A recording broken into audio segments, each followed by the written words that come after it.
Chapter 46. Portrait You. You. Klein squatted there, vomiting involuntarily. He was soon done with his puking since he did not eat breakfast. At that moment, a tin-colored square flask that looked like a cigarette box appeared in front of him. The mouth, which had lost its stopper, emitted a mixture of smells akin to tobacco, disinfectant, and mint leaves. It cleared up Klein's nose and rejuvenated him. The pungent smell continued to linger, but Klein no longer felt nauseous. He soon stopped vomiting. He traced the tiny flask up and saw a pale hand that did not seem to belong to a member of the living. He saw the mouth of a black windbreaker sleeve and saw corpse collector Fry with his cold and dark bearing. "Thank you." Klein recovered completely, and with his hands on his knees he stood back up. Fry nodded without any expression. "It'll be fine once you are used to it." He put back the flask stopper and put it into his pocket and turned around, walking to the highly decomposed corpse. Without gloves, he began examining the old woman. As for Dunn Smith and Leonard Mitchell, they paced slowly around the room, occasionally touching the table's surface or newspapers. Old Neil pinched his nose and stood outside the door, grumbling in a muffled voice, "Seriously gross. I'm going to request for additional pay this month." Dunn turned his head over and touched the wall beside the chimney with his gloved right hand. While doing so, he asked Klein, "Does this place look familiar?" Klein held his breath and constructed the silver pocket watch in his mind to calm down. With him already in his spirit vision state, he immediately felt different. A scene that came from the deepest recesses of his memories flashed past his eyes. Chimney, rocking chair, table, newspapers, the rusty nails on the door, the tin cans inlaid with silver. The scenes were dark and dull, like a documentary from Earth. However, it was even more blurry and illusory. The scene quickly stacked against what Klein was seeing. The feelings of déjà vu and having been here before presented themselves clearly.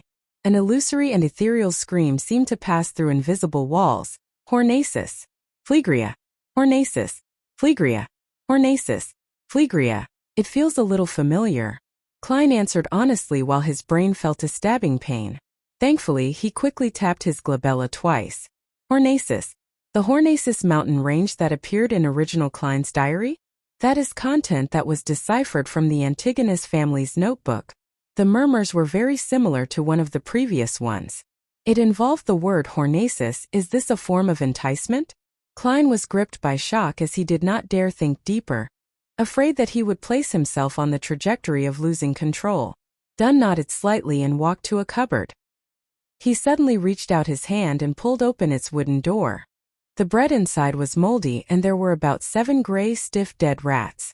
"Leonard, go downstairs to get patrolling cops and explain the situation here," instructed Dunn. "All right." Leonard turned and left the apartment. Following that, Dunn opened the door to 2 other bedrooms and did a careful search. After being certain that there were no clues as well as any sign of the Antigonus family's notebook, Fry also stood up. He wiped his hands with a white handkerchief he brought along with him and said, "The time of death was more than 5 days ago. There are no external injuries nor are there any clear signs that it was a result of beyond our powers. The exact cause of death will require a post-mortem." "Did you discover anything?" Dunn turned to look at old Neil and Klein. The two who were no longer in spirit vision state shook their heads in unison. "Apart from the corpse, everything else is normal. Actually, no, there was an invisible energy sealing the apartment in the beginning. As you know, there will usually be similar processes when we use ritualistic magic." Old Neil thought for a few seconds before adding. Dunn was just about to say something when he looked outside the door. A few seconds later, Klein and old Neil sensed something and turned to look at the stairwell. A few seconds later, faint footsteps grew louder as Leonard walked up with a policeman. The policeman's expression changed once he caught the noxious smell. He immediately cooperated with his colleague from the Special Operations Department and began knocking on the doors of the residents on the 2nd floor to gain an understanding of the situation on the 3rd floor. Moments later, the corporal with his 2 silver chevrons looked at the corpse on the rocking chair. Katie Stefania Bieber, between 55 and 60 years old, widow, has rented this apartment with her son, Ray Bieber, for more than 10 years. Her husband was formerly a gem artisan. Her son is about 30 years old and is single. He inherited his father's trade and earns about £1.15 solely a week. According to their neighbors, they have not seen them in more than a week. Before the policeman continued, Klein already knew the critical point that followed. Missing. To be more precise, it was unknown where Ray Bieber had gone to. The ancient notebook could very well be on him. Do you have a picture of Ray Bieber? Dunn looked at the police officer. He was acting as the role of a high-ranking inspector. However, it was not really acting since he was indeed a high-ranking inspector on the police department's roster. His salary and various allowances were also paid according to his rank. Of course, it did not include his salary from the church. The police officer shook his head nervously and said, "I'm not sure. I'll have to return to the station to search for it. It's not typical for us to have pictures of every single person." Got it. Continue questioning the residents on the first floor. Ask them in detail. Dunn gave the order. As he watched the police officer leave, he closed the door and turned to old Neil. "I'll leave the rest to you. If not, we will have to make all the residents sleep and obtain Ray Bieber's looks. Yeah, I don't really trust sketches based on verbal descriptions." Old Neil nodded. He took out a few thumb-sized bottles from a pocket in his black classic robe and scattered the liquids in a particular order. Immediately following that, he pulled out a clump of powder and scattered it in a circle around him. Strangely, a biting smell spread and was not influenced by the nauseating smells in the room. Klein also suddenly noticed that there was an invisible force field around him. It separated him from the environment and everyone else. It was like the room in its previous state. Old Neil half closed his eyes as his lips mumbled a soft and indiscernible incantation. Without being prepared, Klein vaguely heard the words, "Goddess, give me strength.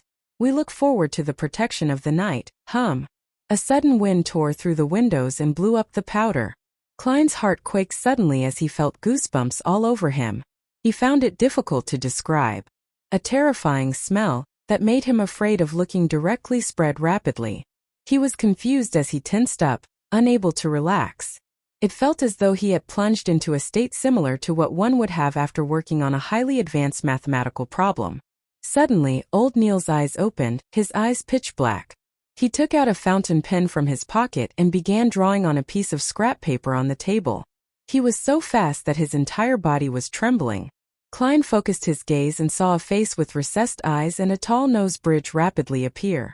When the natural curly short hair was done, old Neil wrote a single line beneath the portrait. Black hair, deep blue eyes. Left of his mouth is a fully ceramic tooth implant. Pada. The fountain pen in old Neil's hand fell onto the paper as his body convulsed a few times. "This is the image of Ray Bieber according to what's left in the room," old Neil whispered as the color of his eyes restored rapidly. Then he turned back to his original spot and slowly circled it. The invisible force field that isolated things immediately dissipated in the form of a breeze. Praise the lady. Old Neil tapped his chest in 4 spots, forming the shape of the crimson moon.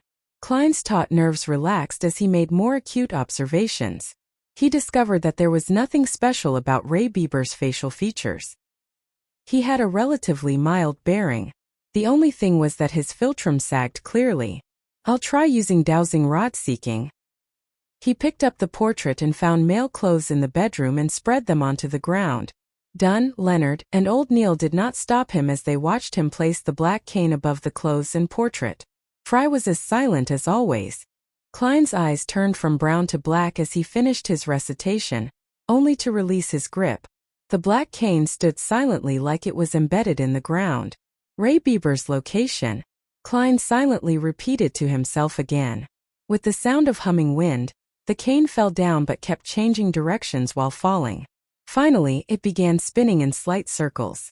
Without any external help, the black cane stood stably again. Klein repeated a few times with the same outcome. All he could do was shake his head at Dunn and old Neil. A strange power was interfering with his divination. Dunn took off his black glove and said to Leonard and Klein, "Take Ray Bieber's portrait and inquire the residents for a final confirmation. Following that, we will issue a warrant of arrest against him for the murder of his mother." "All right." Klein held his cane and bent down to pick the portrait. After the neighbors confirmed that the portrait was indeed Ray Bieber, Dunn instructed Leonard and the police officer to finish the procedures at the station. He and Fry headed to a few bars in Tianjin City to seek help via other means. Klein and Old Neil returned to Blackthorn Security Company on a public carriage. It was not even 8 by the time they arrived. Roseanne had not even clocked in. After closing the door, Klein cocked his head at Old Neil and, hoping to learn and answer his questions, asked him, "Why would I send the Antigonus family's notebook to Ray Bieber's home?" This was completely in a different direction from Iron Cross Street where Welch stayed. Old Neil walked to the sofa and chuckled. "Isn't that obvious? Who knows what powers inside the notebook you invoked? Maybe you did some described ritual out of curiosity, and ended up provoking a strange existence that you should not have. The motive of this existence was to have the notebook sent to Ray Bieber and sever all clues, to prevent anyone from discovering it. Therefore, apart from you who were selected, Welch and Naya committed suicide. Regarding you, to be frank, I still have no idea how you survived. I would like to know too." Klein sat down as well as he deliberately replied with a wry smile. "I've also thought of the guesses you have of the proceedings. However, there's one thing I don't understand. Why did I have to hand the notebook to Ray Bieber?" Old Neil shrugged and said, "Perhaps his life path number matches the requirements, or maybe he's one of the last remaining descendants of the Antigonus family. In short, there are too many possibilities. And why the notebook was sold to Tianjin City would have similar reasons. I do not think it's because he's a descendant." Klein suddenly felt enlightened before he sighed. "Unfortunately, I did not discover immediately that Ray Bieber and that notebook have vanished." Old Neil laughed. "This is something that Dunn has to worry about. As for you, it's something good." "Why do you say so?" Klein frowned in puzzlement. Chapter 47. Old Neil's lack of money. Old Neil rubbed his temples and said, "I believe we have a general idea of why the 3 of you engaged in a mass suicide. That notebook is also now purportedly in Ray Bieber's hands. Furthermore, the matter has already been exposed. Regardless of whether you are alive or dead, it will hardly influence any subsequent developments. I believe that the surreptitious existence or mysterious power that caused all of this will not pay you any special attention. It's just like how you would not pay attention to the ants on the ground. As long as you do not try to make him recall you. And our arrest warrant for Ray Bieber will quickly reach the secret order. They will also be able to guess that it is related to the Antigonus family's notebook. Believe me, for a secret organization that has been in existence for more than 1,000 years, it has many channels of information. Therefore, their focus will be diverted to Ray Bieber's whereabouts, in a bid to find the notebook before us. They will not, nor is it possible for them to harass, stalk, or deal with you. Lad, congratulations on stepping out from the shadows of the past. What follows will be a brand new journey filled with sunlight." Klein nodded when he heard that as he said in a happy and relieved manner, "I hope so." Having transmigrated here, he had been enveloped in uncertainty. Now it felt like it had finally dissipated. However, Klein was still feeling uncertain because the notebook seemed to be tied to him in a certain manner. It went to the point of him bumping into remnant clues coincidentally from a normal mission of rescuing a hostage. He was afraid that there would come a day when a delivery man would send him a parcel, only to realize that it was that Antigonus family notebook after opening it up.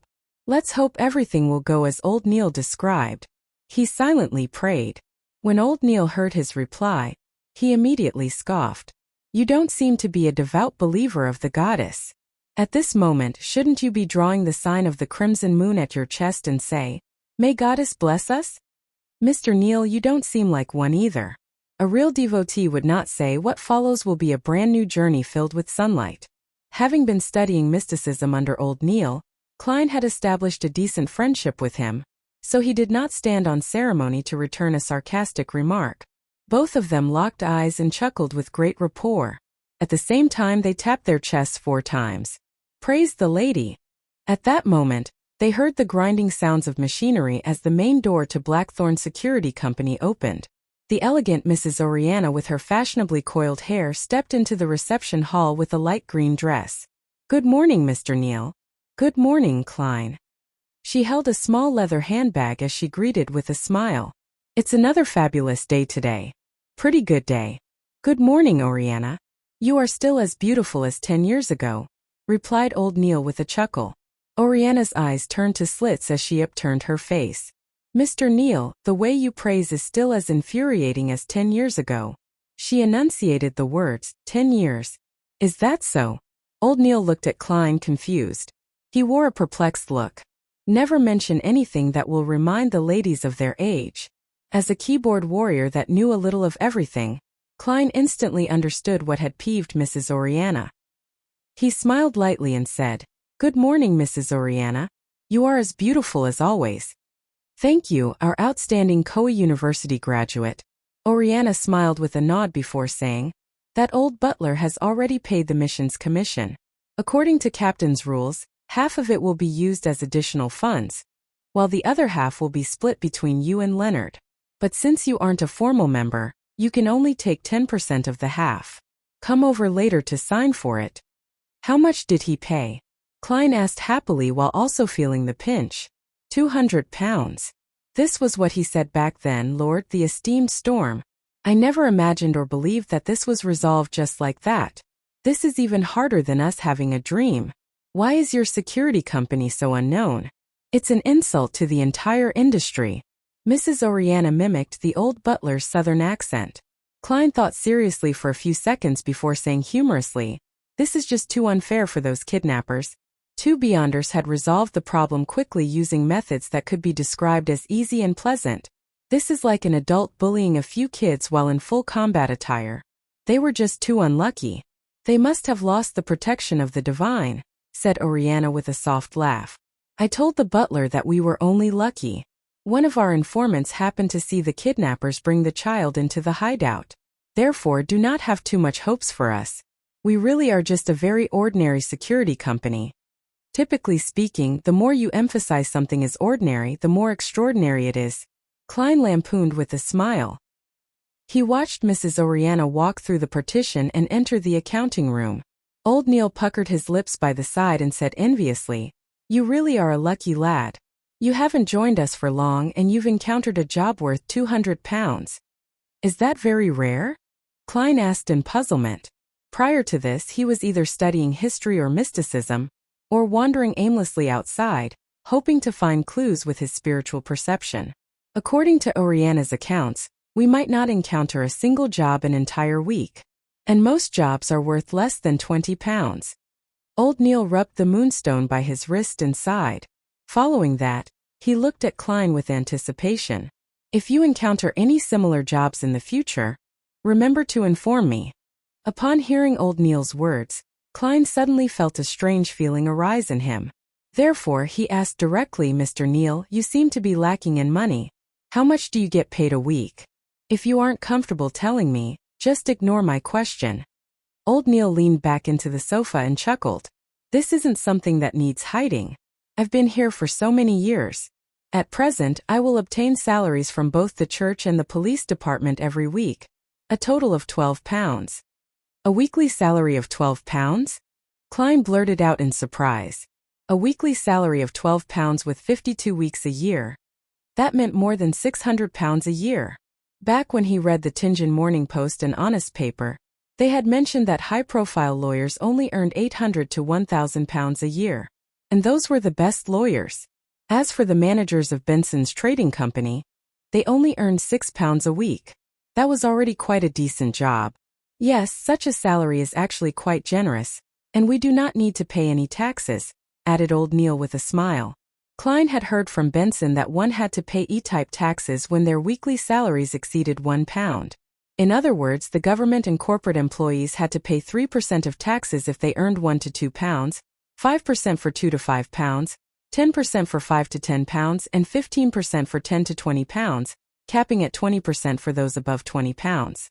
Other than that, he also read of 4 other kinds of taxes on the newspapers.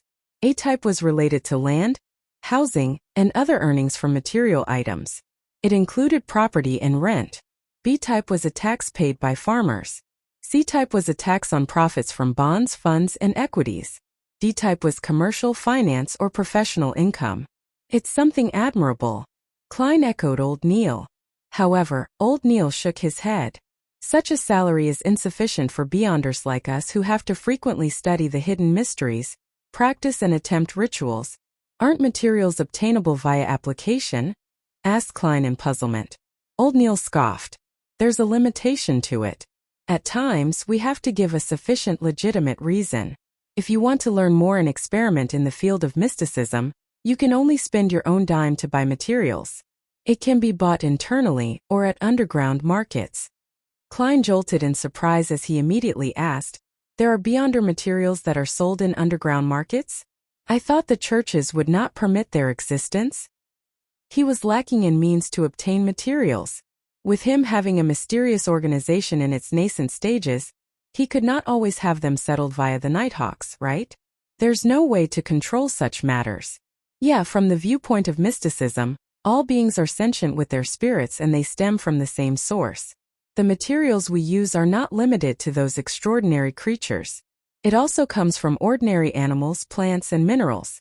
For example, the poison hemlock, gold mint leaves, and night vanilla in the bottle of seer potion. They are items we can encounter frequently in our daily lives.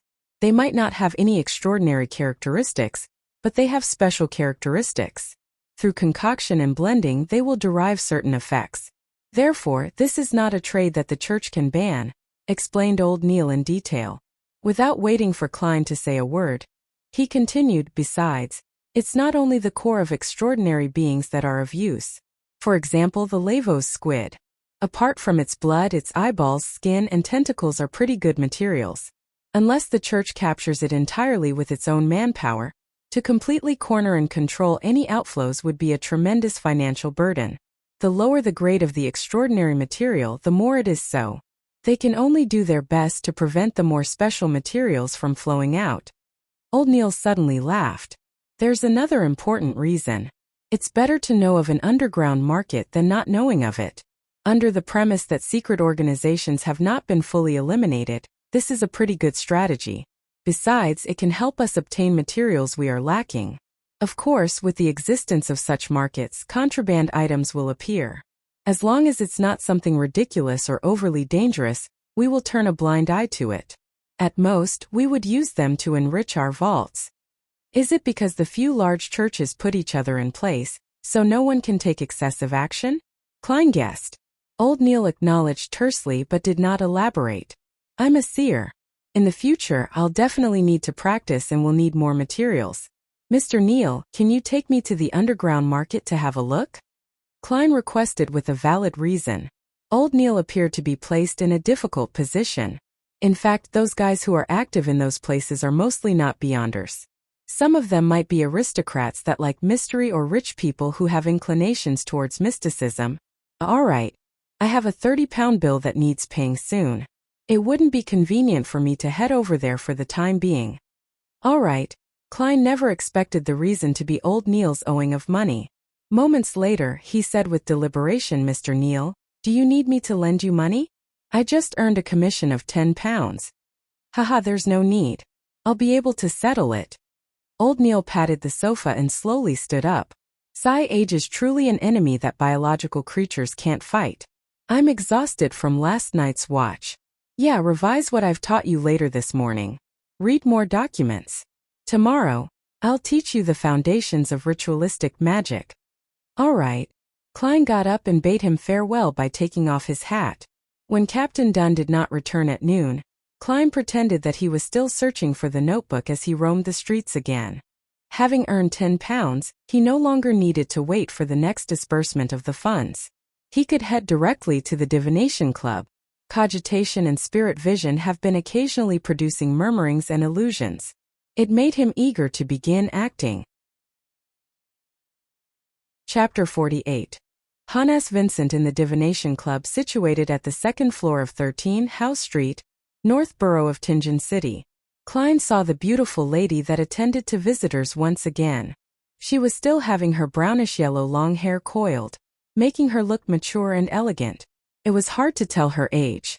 Hello, Mr. Glassy isn't here today. Would you like to change fortune tellers today? Said the beautiful lady with a smile. Upon hearing that, Klein, who had just taken off his silk hat and put it back on, was immediately surprised. You still remember me? That was already 5 days ago. The woman puckered her lips into a smile. You are the first customer that sought Mr. Glassy's services. You are also the only one to this very day. It's hard for me not to have a deep impression of you. Was this the image of him being penny-wise, pound-foolish? Klein lampooned himself as he deliberated a question. When was the last time Mr. Glassy came to the club? The lady shot a glance at him and answered seemingly in recollection. To be honest, we are unable to grasp when our members will come and go. They have their free will and personal matters to tend to. Well, I do believe that Mr. Glassy hasn't come to the club since he told your fortune that day. I wish him the best of luck. May the goddess bless him. Klein prayed and did not ask further. Instead, he asked with a smile, I'm not here for divination services this time.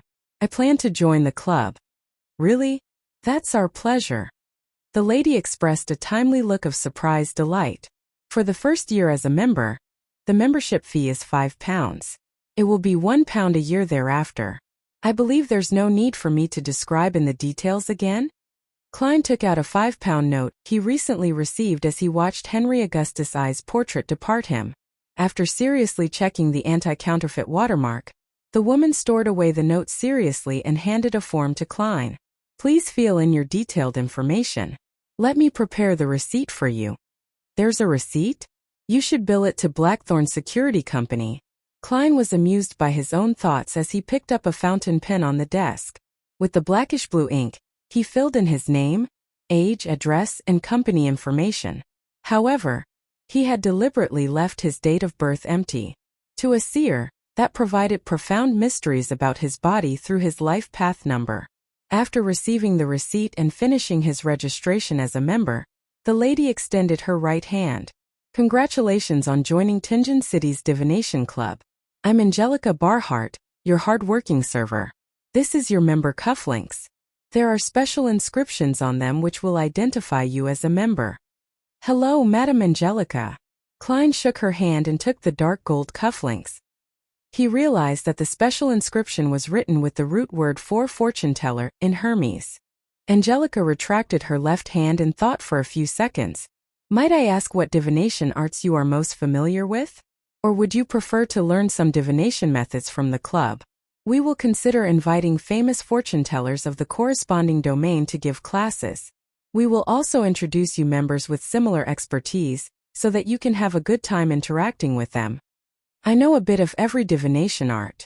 There's no need to give me any special considerations. Klein replied with some embellishments.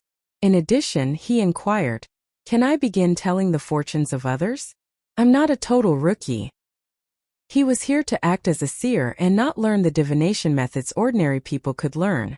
Angelica maintained a polite smile as she said, you can tell the fortunes of people anytime in the club. However, before we confirm your skills, we will not promote you when our customers ask. How much do you plan on charging for your fortune telling? 2 pence. Klein decided to gain at advantage with price while he was still unknown. We will go by the standard of taking an eighth, so we will be taking a quarter pence for fees.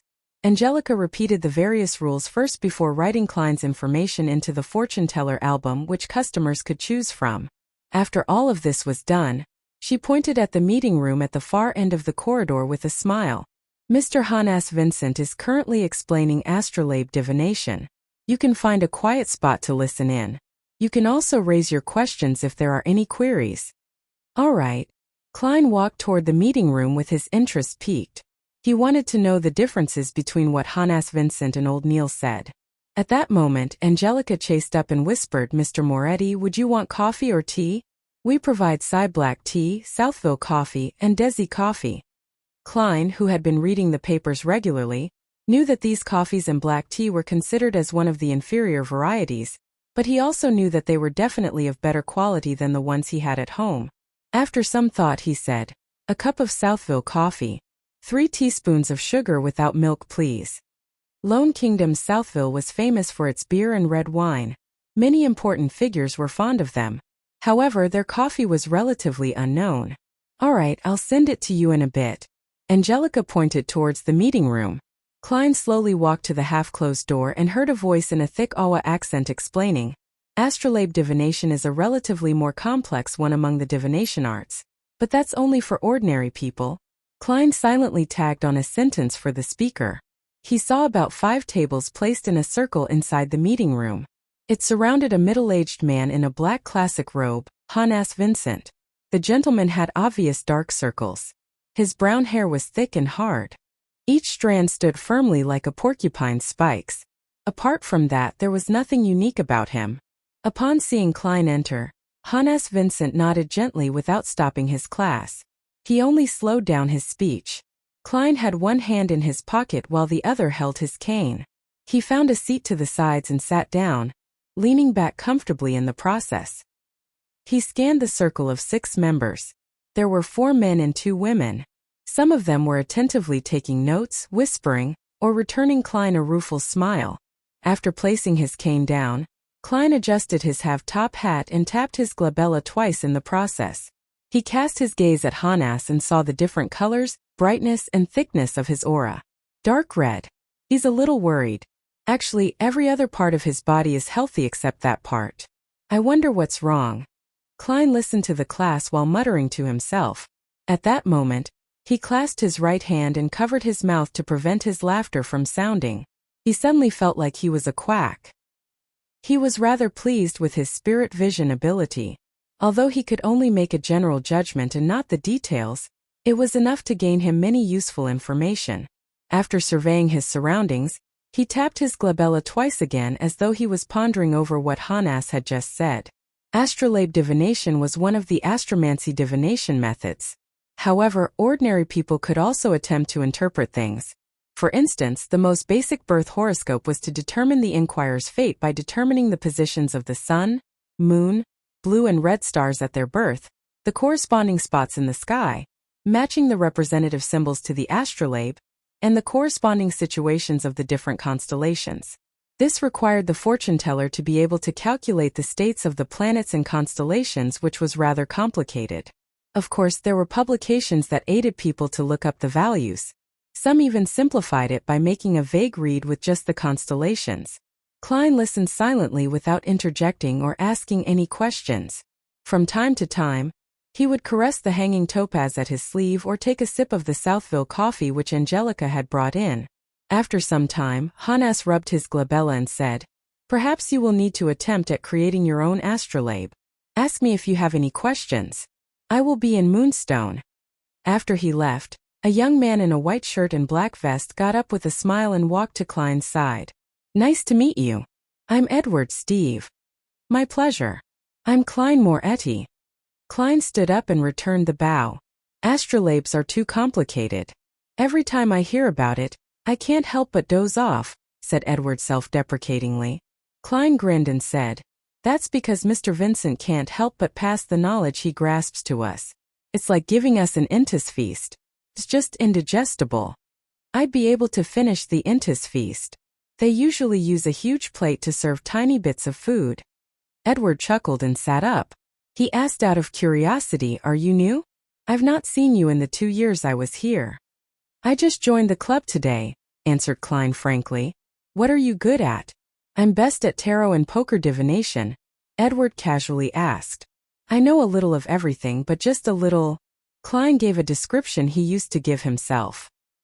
He was not being modest since there was just too much mysterious knowledge he had not grasped in the domain of divination. Just as the other members were thinking of talking about horoscope divination, Angelica walked into the meeting room. "Mr. Steve, someone wants you to tell their fortunes." "All right." Edward stood up with a smile. "I can tell you are an excellent fortune teller," said Klein as he looked at him. "No, it's because my price is most suitable," said Edward with a soft chortle. "When ordinary people come to have their fortunes told, they will absolutely not choose the most expensive ones. And unless they had their heads kicked by asses, they would definitely not be choosing the cheapest few. It's easiest to gain opportunities if you are in the middle. I'm one of those that had their heads kicked by asses." When he saw Edward leave, Klein suddenly shook his head with a wry smile. "Seems the price I set is problematic." He stood up, picked up his cane and left the meeting room. He found Angelica again. "I wish to change the prices of my divination. Set it to 8 pence. Angelica took a deep look at him and said, "We will satisfy your request, But we will also tell customers that you only recently joined the club. No problem. Klein did not mind as he nodded. At times, mystery was also an important element for a seer to attract customers. After changing his details, Klein returned to the meeting room. At that moment, he saw Hannes Vincent walk out of Moonstone. He held a silver-coated mirror. This well-known fortune-teller said to the 5 members in the meeting room, "I recently learned a new divination art. Magic mirror divination. Does anyone want to learn? Magic mirror divination? That's not safe." Klein paused outside the meeting room and frowned. Chapter 49. Divination art. As a seer who had just stepped through the gates of mysticism, Klein did not dare to claim he knew much. However, he was certain he knew more than ordinary people. He was aware that the various kinds of divination arts could be split into 3 categories based on particular standards. And that standard was based on the source of the revelation. The first category of divination included tarot, poker, pendulums, dowsing canes, and dreams. By using the inquirer's own spirituality and its communication with the spirit world to gain a revelation, it could be interpreted for an answer. However, spirit pendulums and dowsing canes had very high requirements of one's spirituality, spirit body, and astral projection. Non-beyonders were unable to obtain precise or clear revelations. Card divination provided fixed symbolism, presenting even an average person's faint revelation. Dreams were somewhere in between the other forms. The second category included spirit numerology and astromancy, as well as their derived forms. The fortune-teller used either the personal details of the inquirer or changes in nature before using calculations, inference, and interpretation to answer their questions. With this method, the initiative did not lie in the inquirer, but the fortune-teller. The third category used an external third party, separate from the inquirer and the fortune-teller. The Ouija boards that Klein was familiar with from his previous life belonged in this category. They used rituals to ask for a direct answer from the unknown or the supernatural. Even though there was a high chance that an average person would not succeed, there were cases where they managed to communicate with malicious spirits or entities that drove them to insanity. These methods of divination usually led to tragedies. The magic mirror divination that Hannes Vincent mentioned belonged to the third category. In mysticism, mirrors were connected to the unknown and mystery, like they were the doors of the spiritual world. Thus, Klein stopped outside the meeting room, intending to learn how the famous fortune-teller would explain the divination. Klein wanted to ascertain if he needed to inform the captain or not, raiding him at night. Of course, there was a safe way to do the magic mirror divination. One could ask for answers from the 7 orthodox divinities. Even if it was very difficult for an ordinary person to receive any real revelations, they would not be in any danger or suffer any after effects. The magic mirror divinations that were strictly controlled by the Nighthawks and mandated punishers were those that asked evil gods or mysterious existences for help. Furthermore, the fortune-teller couldn't randomly fabricate things. Some phrases or qualities had the potential to invite the attention of unknown entities.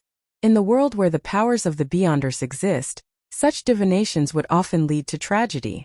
Klein even suspected that the original Klein, Welch, and Naya had committed such a forbidden divination by following the instructions of the Antigonus family's diary.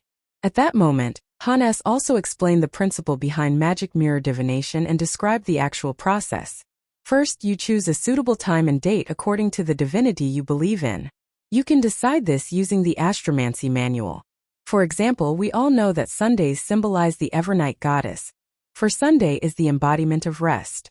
2 to 3 in the early morning, 9 to 10 in the morning, 4 to 5 in the evening, and 11 to midnight are all related to the moon. Thus, they are controlled by the Evernight goddess. Thus, fortune-tellers that pray to the Evernight goddess can use magic mirror divination during these times on a Sunday. Quite a good foundation. Klein nodded slightly while using the half-closed door to the meeting room to conceal himself. It had to be said that with the 7 major churches keeping each other in check, some mysticism knowledge had indeed leaked. For example, many of the meanings behind the symbolism could be found in the astromancy manual. However, without the potions or beyonder powers, ordinary people were unable to obtain the desired effects. Second, we must scrutinize the mirror carefully. It must be a mirror coated with silver. You place the mirror at the position representing the moon. Hannes demonstrated with the prop in his hand. No, what he needs now is spirit dowsing. First, choose a position and recite the phrase, "This place is suitable for magic mirror divination," 7 times in your head. Then see which direction the pendulum turns. Clockwise for true, counterclockwise for false. Of course, if you are asking for answers from a malicious supernatural entity, the position would not matter. Rather, it would depend on whether the entity is interested in answering your questions. Klein silently corrected him. At this point, he felt like a teacher listening in on a lesson. Hannes Vincent could not hear Klein's mental musings as he described the preparations in detail in a normal tone. When the members finished taking notes, he continued explaining, "After showering, confirm that you have drawn all your curtains and locked your doors. After that, light up a candle and place it in front of the mirror before sincerely praying to the divinity you believe in. Try to keep your questions simple as there's no need for fanciful embellishment. After praying 7 times, pick up your mirror and gently toss it on the ground. Make sure to be gentle.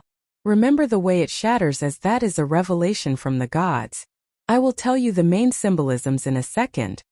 Phew, this is orthodox magic mirror divination. Klein heaved a sigh of relief as he walked into the meeting room and sat back down in his previous seat. He finished the rest of his Southville coffee in one gulp. So-called orthodox divination meant that it was possible to obtain revelations, but it was impossible to truly interpret it. And for beyonders who reached this step, they could look straight into the mirror to obtain clear information if they received a response.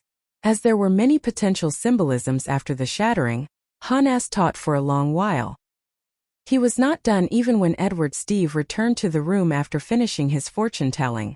Klein did not ask what Edward did for his fortune-telling or what method did he use, since it was an unspoken rule among fortune-tellers. While acting as a seer, he naturally had to abide by it strictly unless the other party mentioned it. I discovered that many a time, our interpretation is too vague, as though it's meeting different requests, allowing different people to find a description of themselves from the interpretation. Edward drank a mouthful of black tea and said with a soft sigh, "For example, those that encounter adversities and calamities will eventually see the light of hope. Haha, but no one knows when the light of hope will come. For example, a journey might not be very smooth sailing, but you will definitely arrive alive. The dead will not retort me." As he did not listen from the beginning, he ignored Hannes's magic mirror divination class. "Survival bias," added Klein with a smile. Survival bias generally meant that a lot of statistics would only include those who were alive and lucky. The data would ignore the dead. Therefore, the results would be clearly biased. Right. Emperor Roselle was really a philosopher, marveled Edward. Speechless, Klein raised his empty cup and pretended to take a sip. The members were fully immersed in the study of horoscopes and magic mirror divination the entire afternoon. Occasionally, they would also discuss with Klein and Edward. And when that happened, Klein would try his best to meet his duty as an informal member of the Nighthawks. He would try hard to steer the topic away from anything related to beyonders or dangerous ideas. However, he failed at the thing he wanted to do the most. A few inquirers came, but none of them picked him to do their fortune-telling. Perhaps I have to be more proactive in entertaining them. Should I use a few phrases like, "You are plagued with bad luck," "You have been unlucky recently," or "Nothing you do will happen smoothly"? No, that's nothing like a seer. With this in mind, Klein could not help but shake his head in self-deprecation. He picked up his cane, stood up, and left after bidding everyone farewell. At 5:30, Edward Steve put on his coat and was prepared to walk out the divination club when he suddenly saw a familiar figure. "Good afternoon, Glassy. Long time no see," he greeted with a smile. He saw his friend with similar interests as him wear his usual format suit with a black bow tie. In front of his chest hung a monocle. Immediately following that, he noticed that his friend did not look well. Even his soft blonde hair looked dry. "Good afternoon, Edward." Cough. Glassy, with his hat in hand, suddenly used his fist to cover his mouth as he coughed a few times. Edward asked out of concern, "You seem to be ill?" "A very serious illness. It even turned into pneumonia. If it wasn't for my wife, who met an impressive apothecary and gave me a magical medicine, you would have probably had to visit me at the cemetery." Glassy's tone was filled with a lingering fear and joy. Lord, I can't believe it. You were so healthy previously. Look at you, you look so frail now. I remember when I did divination on you, there were no signs that indicated that you would get a serious illness. Edward waved his cane and said with an astonished sigh, My own divination had the same result as yours. Perhaps we are not qualified fortune tellers. Besides, Glassy suddenly recalled the happenings on Monday as his expression turned abnormally serious. At that moment the beautiful Lady Angelica came over and bowed with a pleasant smile. After exchanging greetings, she first showed concern for Glassy's health and provided some suggestions. Then, she mentioned in passing, Mr. Glassy, Mr. Moretti, who requested your divination services previously, has joined our club as well. The one who got me to tell his fortune? Glassy's eyes lit up immediately. Lord, where is he? He just left. Angelica and Edward were unable to comprehend Glassy's abnormal reaction. Glassy took 2 steps in agitation and said, The next time he comes, please ask him when he will come if I'm not around. Glassy, what happened? Did that Mr. Klein Moretti do something to you? Asked Edward in puzzlement. Glassy raised his arm and stared straight into Edward's and Angelica's probing gazes. He said in excitement, He's a very magical. He lowered his arm and said after using very thrice doctor. Chapter 50. Old Neil's method of repayment. 7:30 in the evening, around the Moretti family's dining table. Klein, why do you need to be at work so early as a consultant? Would emergency matters at the security company be more dangerous? Benson forked a potato from a dish of potato-stewed beef as he raised the matter in concern. Klein carefully spat out the bones from a pan-fried dish and gave his prepared answer. A batch of historical documents needed immediate shipping to Backlund. I had to be present to handle the handover and make sure there was nothing missing. As you can guess, the bunch of fist-swinging bastards don't know any face-sack. Upon hearing his answer, Benson, who had finished chewing his food, could not help but sigh. Knowledge is truly important. Making use of this opportunity, Klein took out the remaining £5 note and handed it to Benson. This is my additional payment I received today. It's time you get some decent clothes too. £5. Benson and Melissa said in unison. Benson took the note and looked at it repeatedly. He said in both shock and doubt, This security company sure is generous. His weekly salary was £1.10 solely, which meant £6 exactly every 4 weeks. He only earned £1 additional from this additional payment. And with that salary he had managed to support his siblings, giving them a decent place to stay and allowing them to eat meat 2 to 3 times a week. Every year they could get a few new clothes. Are you doubting me? Klein deliberately returned with a question. Benson chuckled. I doubt you have the ability nor the guts to rob a bank. You aren't someone who can lie, Melissa answered seriously after lowering her fork and knife. Now someone used to lying. Klein immediately felt a little ashamed. Although it was a result of the circumstances of his reality, his sister's belief in him left him melancholic. It was relatively urgent and important today. I also played a crucial role, which is the reason for the £5, Klein explained. In a way what he said was the truth. As for the £5 that he would be reimbursed with, the one he would use to join the divination club, he planned on concealing it. Firstly, if he brought £5 home again, he would truly scare his siblings, making them suspect he was doing something illegal. Secondly, he had to save to buy additional materials to practice being a seer and to grasp more mysticism knowledge. Benson bit off a mouthful of wheat bread in satisfaction and thought for more than 10 seconds. The work I'm at doesn't need any decent clothes. Well, to be precise, the clothes at home are sufficient. Without waiting for Klein to persuade him, he suggested, with this additional income, we would truly have savings. I plan on buying a few books on accountancy and studying.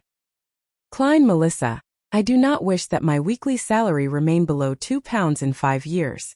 As you know, my boss and manager have shit for brains. Their mouths stink the moment they open them. Excellent idea, agreed Klein. He also took the opportunity to steer the conversation. Why don't you read some of the grammar books in my room? To be truly dignified and to earn a handsome pay, that's something rather critical. Perhaps, in the times to come, the civil servant examinations will appear in Lone Kingdom. Preparing ahead of time would give him the advantage. Benson's eyes lit up when he heard that. I've indeed forgotten about that. Here, let's toast to a beautiful future. He did not drink rye beer. Instead, he poured clear oyster soup into 3 cups and clinked his cup with his siblings. After drinking the clear soup, he looked at his sister who was wrestling with the pan-fried fish. He chuckled and said, "Aside from Benson's books, I think Melissa needs a new dress too." Melissa looked up and shook her head incessantly. "No, I think it's best to save it up." Klein finished the sentence for her. "Yeah." Melissa nodded in agreement. "In fact, if you do not seek the best fabrics and the newest designs, it would not be too expensive. We can save up the remaining money," said Klein in a manner which did not allow for disagreement. Benson added, "Melissa, are you planning on wearing the old dress again to Selena's 16th birthday bash?" Selena Wood was Melissa's classmate and good friend. She came from quite a good family background. Her elder brother was a practicing solicitor, and her father was a senior employee of Backlund Bank's Tingen branch. However, the so-called bash was only a dinner invitation to friends where they chatted and played cards. "All right." Melissa lowered her head and mumbled a response. Then she ruthlessly forked a piece of stewed beef. After a short silence, she suddenly recalled something and looked up abruptly. Mrs. Shoud from next door got her maidservant to send a calling card over. She wishes to make a formal visit on Sunday, at 4 in the afternoon tomorrow. She wants to get to know her new neighbors. Mrs. Shoud. Klein looked at his siblings, confounded. Benson rapped the side of the table with his fingers and appeared to be thinking. Mrs. Shoud from 4 Daffodil Street? I met her husband before. He's a senior solicitor. Senior solicitor. Perhaps he knows Selena's brother, said Melissa with some hints of delight. We are at 2 Daffodil Street. Klein nodded slightly. It's imperative we get to know our neighbors, but as you know, I still have to be at the company on Sunday. I only have time off on Monday. Please pass my apologies to Mrs. Shoud. With that said, he suddenly recalled the neighbors of his former life when he was young, as well as the neighbors in the apartment from Iron Cross Street. He was amused as he sighed lightly. To have formal visits. Shouldn't neighbors get to know each other through natural interaction? Haha, Klein, that's because you aren't aware. You have read a lot of newspapers recently, but you have not broached the magazines catered towards families and middle-aged women. They placed families with an annual income of £100 to £1,000 as middle class. They promoted it as the framework of the entire kingdom and praised how the middle class doesn't have the arrogance of the aristocrats and the wealthy, nor are they as crass as the low-income brackets. Benson lightly and happily explained, these magazines impart many simplified ceremonies which the aristocrats practice in their interactions. As such, it becomes a target of the middle class.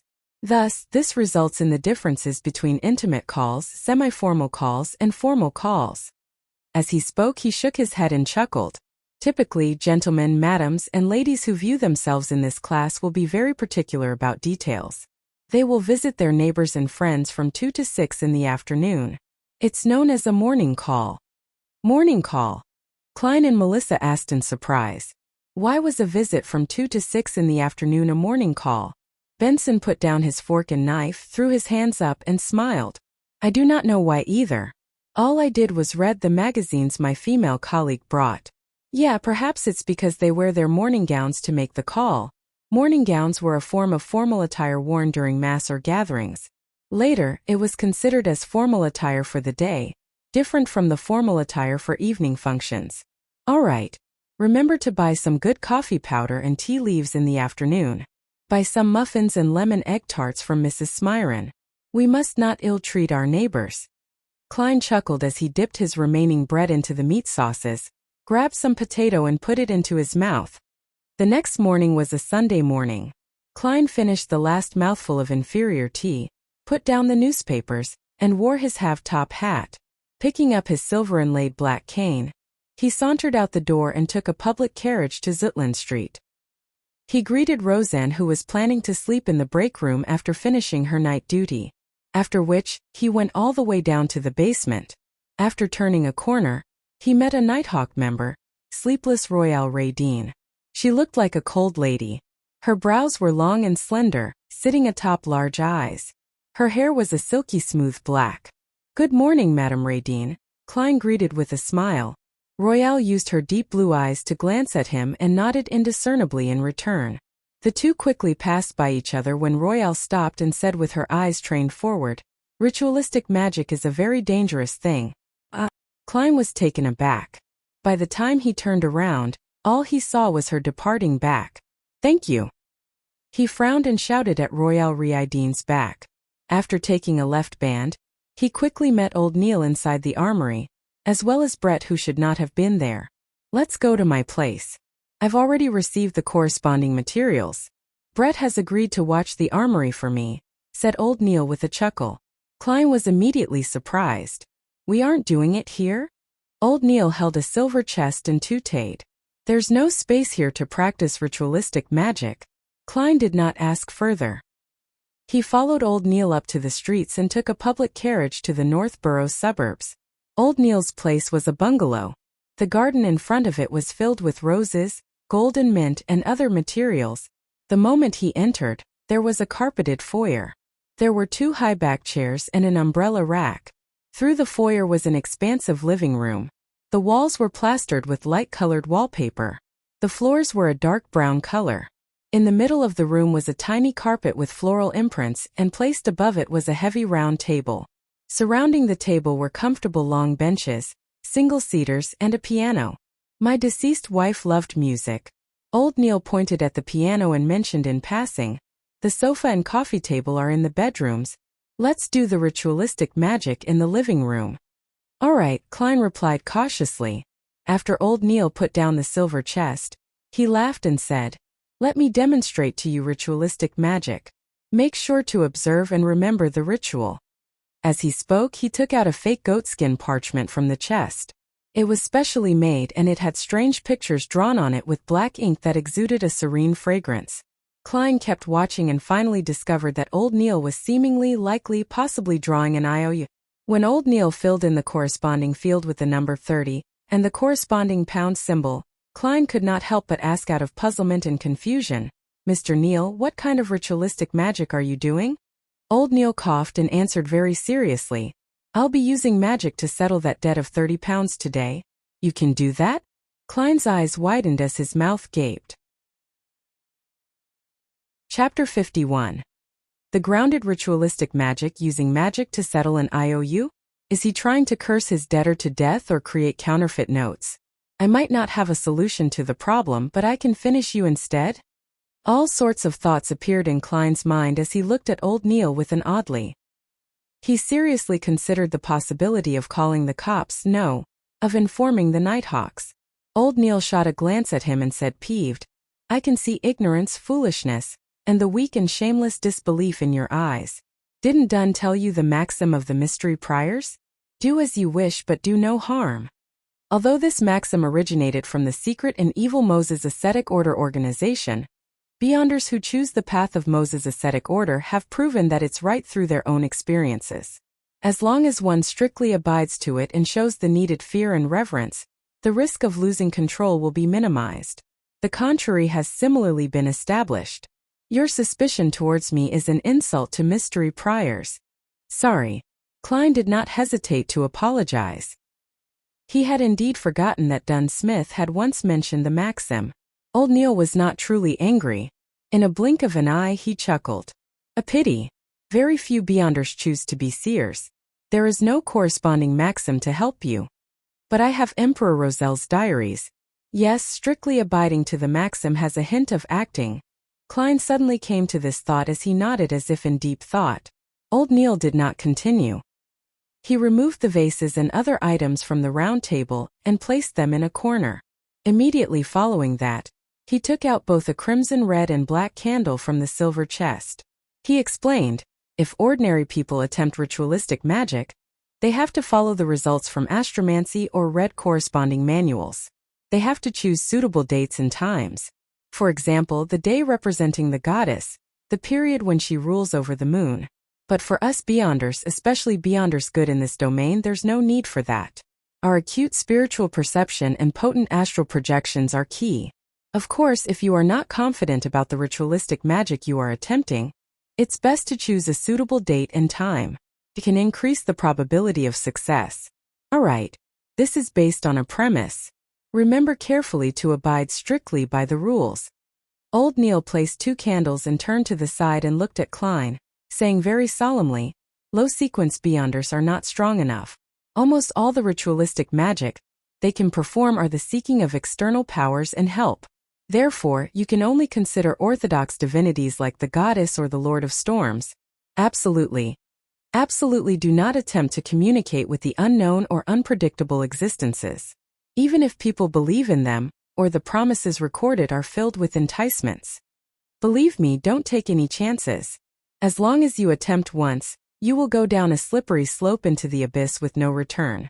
Any work or resistance will only slow it down with no way to change the trajectory. I'll remember, Klein said in a deep voice.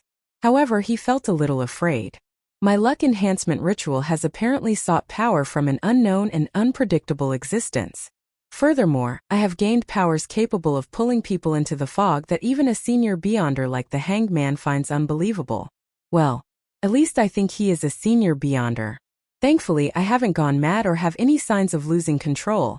While worrying over this, he proactively changed the subject. So Nighthawks should seek the help of the goddess? No one will stop you if you pray to the Lord of Storms. However, we are unable to tell from our ritualistic magic whether he replies with malicious intent or not. The outcome will be distorted in unpredictable ways. Old Neil successfully made Klein give up the idea in a joking manner. There was no so-called best, only necessary. After his exhortations, Old Neil picked up a crimson-red candle and said, by using candles made of moonflowers and dark red sandalwood, it will represent the goddess's identity as Lady of Crimson in the ritualistic magic. He pointed to the black candles and said, candles made of night vanilla and slumber flowers represent the night. As he spoke, he placed the black candle on the top left end of the round table, while the red candle was placed on the top right end. Why do we symbolize the goddess with only 2 candles? She is also the mistress of calm and silence, empress of disaster and horror, and mistress of calm and silence. Old Neil chuckled. That's right. This is something I wished you asked. Before their fall, the Moses ascetic order had a very good relationship with the church. Their beliefs and results on ritualistic magic have heavily influenced us. They believe that all objects are numeric. Every number has a spirituality, and in ritualistic magic, 0 represents the unknown or chaos. It symbolizes the state of the universe before it was born. 1 represents a beginning, the first creator. 2 represents the world and various divinities that were produced from his body. 3 represents contact between divinities and material objects to create all things. Here, using 2 candles represents the goddess, while the 3rd candle is for you. Which 2 candles and which 2 symbols to have depend on the intended effects of ritualistic magic. 3 begets all things. All things stem from 3. Klein could not help but recall certain things from his previous life. Seeing Klein listen attentively, Old Neil took a 3rd candle and said, this is the candle representing me. It's a very ordinary candle which only has a little bit of mint added. Take note that plants like roses, lemons, mint, moonflower, night vanilla, and slumber flower are beloved and cherished by the goddess. Viewing it from another angle, the 3 candles represent the bodies, spiritualities and godhood of every person. After finishing the description, Old Neil placed the 3rd candle in the middle of the round table. He then took out a bottle of concocted full moon essence oil, a huge cauldron engraved with the dark sacred emblem, a silver knife with gorgeous patterns, a cup of water, and a saucer of coarse salt. To beyonders who are not good at ritualistic magic, there is a need for bells, crystal balls, silver cups, incense or other supplementary items. However, mystery priors and seers have no need for that. These artifacts are already sufficient. Old Neil placed the fake goatskin parchment with the IOU just below the cauldron, and used a special quill to hold down one corner. He turned to Klein and said, ritualistic magic needs a clean spiritual environment, where you will not be disturbed. And that requires us to create it. The steps are to first enter cogitation. Focus your mind and with the supplementary items draw out our strength and construct it around us. For example, Ray Bieber's house had used holy night powder, while I'll be using a ritual silver dagger. Throughout the entire process, We have to go according to the outcome we desire to confirm the symbolism and corresponding incantation. Incantations are best done in Hermes because ancient Hermes stemmed from nature. It's akin to ancient Dragonish and ancient Elvish. The effects are very direct, lacking the necessary concealment and protection. It easily causes the caster to fall into danger. This is also why it has been modified. However, it's more effective. Alright, I have to focus on the ritualistic magic. I won't explain things to you any further. Pay attention by watching and listening. Remember any problems and ask me when everything is done. Alright. Klein took 2 steps back and trained his eyes on Old Neil. Old Neil's eyes rapidly darkened as invisible wind around him spun. He was silent for a moment, going from left to right, then up to down, using his psyche to cause friction and consecutively light up the 3 candles. Following that, he picked up the silver knife and stabbed it into the coarse salt. Then he chanted in Hermes, "I sanctify you, blade of pure silver. I cleanse and purify you, allowing you to serve me in this ritual. In the name of the Evernight Goddess, the Lady of Crimson, you have been sanctified." After a short but powerful syllable, Old Neil drew a silver knife and inserted it into a cup of clear water.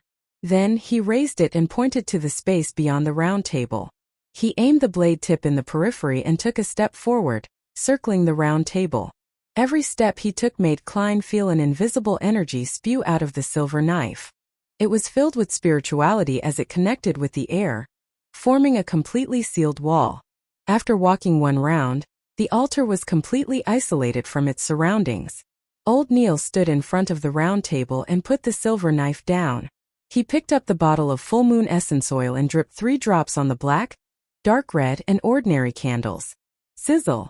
A thin mist emanated as everything seemed to become veiled in mystery. Old Neil put down the glass bottle and looked at the fake goatskin parchment silently for 2 minutes. Then he picked up the quill and drew a mark he controlled, a square that framed all the content, indicating that he was in control of the debt. Following that, he drew another cross, indicating that it was cancelled.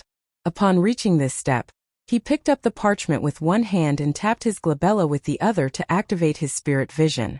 Another invisible and exuberant energy bloomed as Old Neil whispered a chant. "I pray for the power of the dark night. I pray for the power of the crimson. I pray for the goddess's loving grace. Please provide me with the funds to pay this IOU. Night vanilla, an herb that belongs to the red moon. Please bestow your powers to my incantation. Moonflower, an herb that belongs to the red moon. Please bestow your powers to my incantation." Klein was completely flabbergasted listening from the side. All sorts of thoughts arose in him. Such an incantation can work? Although it was recited from written Hermes, isn't this way too simple and down to earth? Wouldn't the goddess be angry and multiply the debt several-fold? At that moment, the candlelight lit up suddenly. After Old Neil finished his incantation, he closed his eyes for 2 minutes. He picked up the full moon essence oil and dripped 1 drop onto each of the 3 candles. Immediately following that, he grabbed the parchment and pulled it close to the candle representing me. When it ignited, he immediately threw it into the cauldron. Old Neil closed his eyes again as he seemed to sense the burning of the IOU. He opened his eyes after a moment and looked toward the black sacred emblem on the cauldron. The parchment was already completely incinerated. Praise the lady! Old Neil tapped his chest in 4 spots, forming the shape of the crimson moon. Then, he extinguished the candles in the opposite order as he lit them. After finishing everything, he used the silver knife to rip apart the invisible wall around him. A huge wind stirred immediately as Old Neil heaved a sigh of relief. "It's done. That's it," Klein asked in a daze. "Has the IOU been settled?" "How?" "I don't know either. Anyways, it will be settled in a reasonable manner," said Old Neil with a smile as he threw up his hands. Klein was unsure what expression or words to use as a response. "Isn't this a little unreliable?" "Oh well, this is a Taoism saying, Tao begets 1, 1 begets 2, 2 begets 3, 3 begets all things." Chapter 52. Spectator, stop thinking about the bloody owl. Let's discuss the ritualistic magic. Old Neil put away the candles, cauldron, silver knife, and other items with a relaxed expression. Klein really wanted to shrug his shoulders like the Americans in his previous life, but ultimately could not bring himself to do something that ungentlemanly. He turned his focus toward the ritualistic magic and threw out detailed questions that puzzled him, receiving answers from them. For example, the incantations had a particular format. As long as they were satisfied and the key meaning was expressed in Hermes, the rest could be left to one's creativity. Of course, blasphemy or disrespectful descriptions were absolutely forbidden. The mysticism class lasted until noon before old Neil coughed twice. We have to return to Zutland Street. With that said, he grumbled in an indistinct manner, to get these bloody materials, I missed my beloved breakfast. Klein looked around both amused and puzzled. Mr. Neil, do you have a chef? Or a maidservant in charge of cooking? A weekly salary of £12 could hire several servants. According to the newspapers, with board and lodging provided, hiring an ordinary chef cost anywhere between 12 to 15 soldi a week. It did not even need £1. A maidservant to do miscellaneous chores was even cheaper. Their weekly salaries ranged between 3 soldi 6 to 6 soldi. Of course, one could not bear any hope of them having any culinary skills. That's not right. With Mr. Neil's debt of £30, it's only normal he doesn't hire any chefs or servants. It seems I've asked another question I should not have asked. While Klein regretted his question, old Neil shook his head without minding it. I often attempt ritualistic magic, research extraordinary items, and read corresponding documents at home, so I don't nor is it possible that I hire ordinary people as chefs, butlers or maidservants. I only hire someone to clean up the place regularly. And if they are not ordinary people, do you think they will be willing to do such jobs? I seem to have asked a silly question. It's possibly because I will not do anything that involves mysticism at home, explained Klein in a self-deprecating manner. Old Neil had long stood up, wore his round felt hat, and while walking out the door, rambled on. I seem to smell pan-fried foie gras. Once the IOU is completely settled, I'll definitely have one set. For lunch, I'll definitely eat roasted pork glazed with apple juices. No, that's not enough. I must have a sausage infused with mashed potatoes. You are making me hungry. Klein swallowed his saliva as he caught up to old Neil and headed for the nearby public carriage stop. After returning to Zutland Street, old Neil suddenly grunted after stepping down the carriage. What do I see? Goddess, what am I seeing? He was suddenly as nimble as a 17 or 18-year-old lad. He quickly came to the roadside and picked up an item.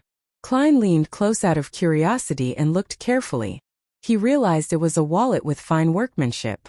With his lack of experience, he could barely tell if the dark brown wallet was made of buffalo skin or sheepskin, but he noticed a small light blue logo embroidered on the side of the wallet, a white dove spreading its wings as if ready to take off.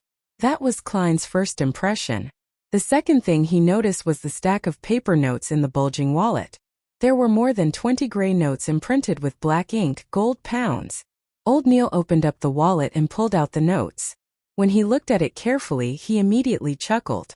£10 notes. The Honorable Founder and Protector, William I. Wow Goddess, there's a total of 30 notes. There's also a few £5 notes, £1 and 5 soldi notes. More than £300? That's a huge amount of money in every meaning of the word. I might not even earn that much in 10 years. Klein's breathing turned heavy involuntarily. As the amount of gold pounds was immense, picking up such a wallet was equivalent to picking up a briefcase of banknotes in his previous life. I wonder which gentleman dropped it. He can't be someone ordinary, analyzed Klein calmly. Such a wallet was clearly not a woman's. There's no need to care who he is, said old Neil with a chuckle. It's not like we attempted to divine and take money that doesn't belong to us. We should wait here for a moment. I believe the gentleman will soon be back searching for it. It's not something that can be given up no matter who it is. Klein heaved a sigh of relief. He had a brand new understanding of old Neil's morals. He was rather worried that he would have used the goddess's bestowment as an excuse and paid off his debt. He was still wondering how to prevent it and persuade him otherwise. Is this do as you wish but do no harm? Klein suddenly learned something new. The duo did not wait more than a minute by the streets when a luxurious four-wheeled carriage zoomed over. Its side had a light blue logo with a dove spreading its wings. The carriage stopped, and a middle-aged man dressed in a black formal suit with a bow tie of the same color alighted. He looked at the wallet, took off his hat, and said politely, "Sirs, that should be my master's wallet. Your logo is proof of everything, but I need to make additional verifications. This is to be responsible for all parties. Might I ask how much money is there in the wallet?" replied old Neil politely. The middle-aged man was taken aback as he said in a self-deprecating manner almost immediately, "As a butler, I do not know how much money master had in his wallet. Sorry. Please permit me to ask." "As you wish." Old Neil gestured for him to do as he pleased. The middle-aged man walked to the carriage's side and through the window, conversed with the person within. He approached Klein and old Neil again and smiled. "More than £300 but less than £350. My master does not remember the exact number."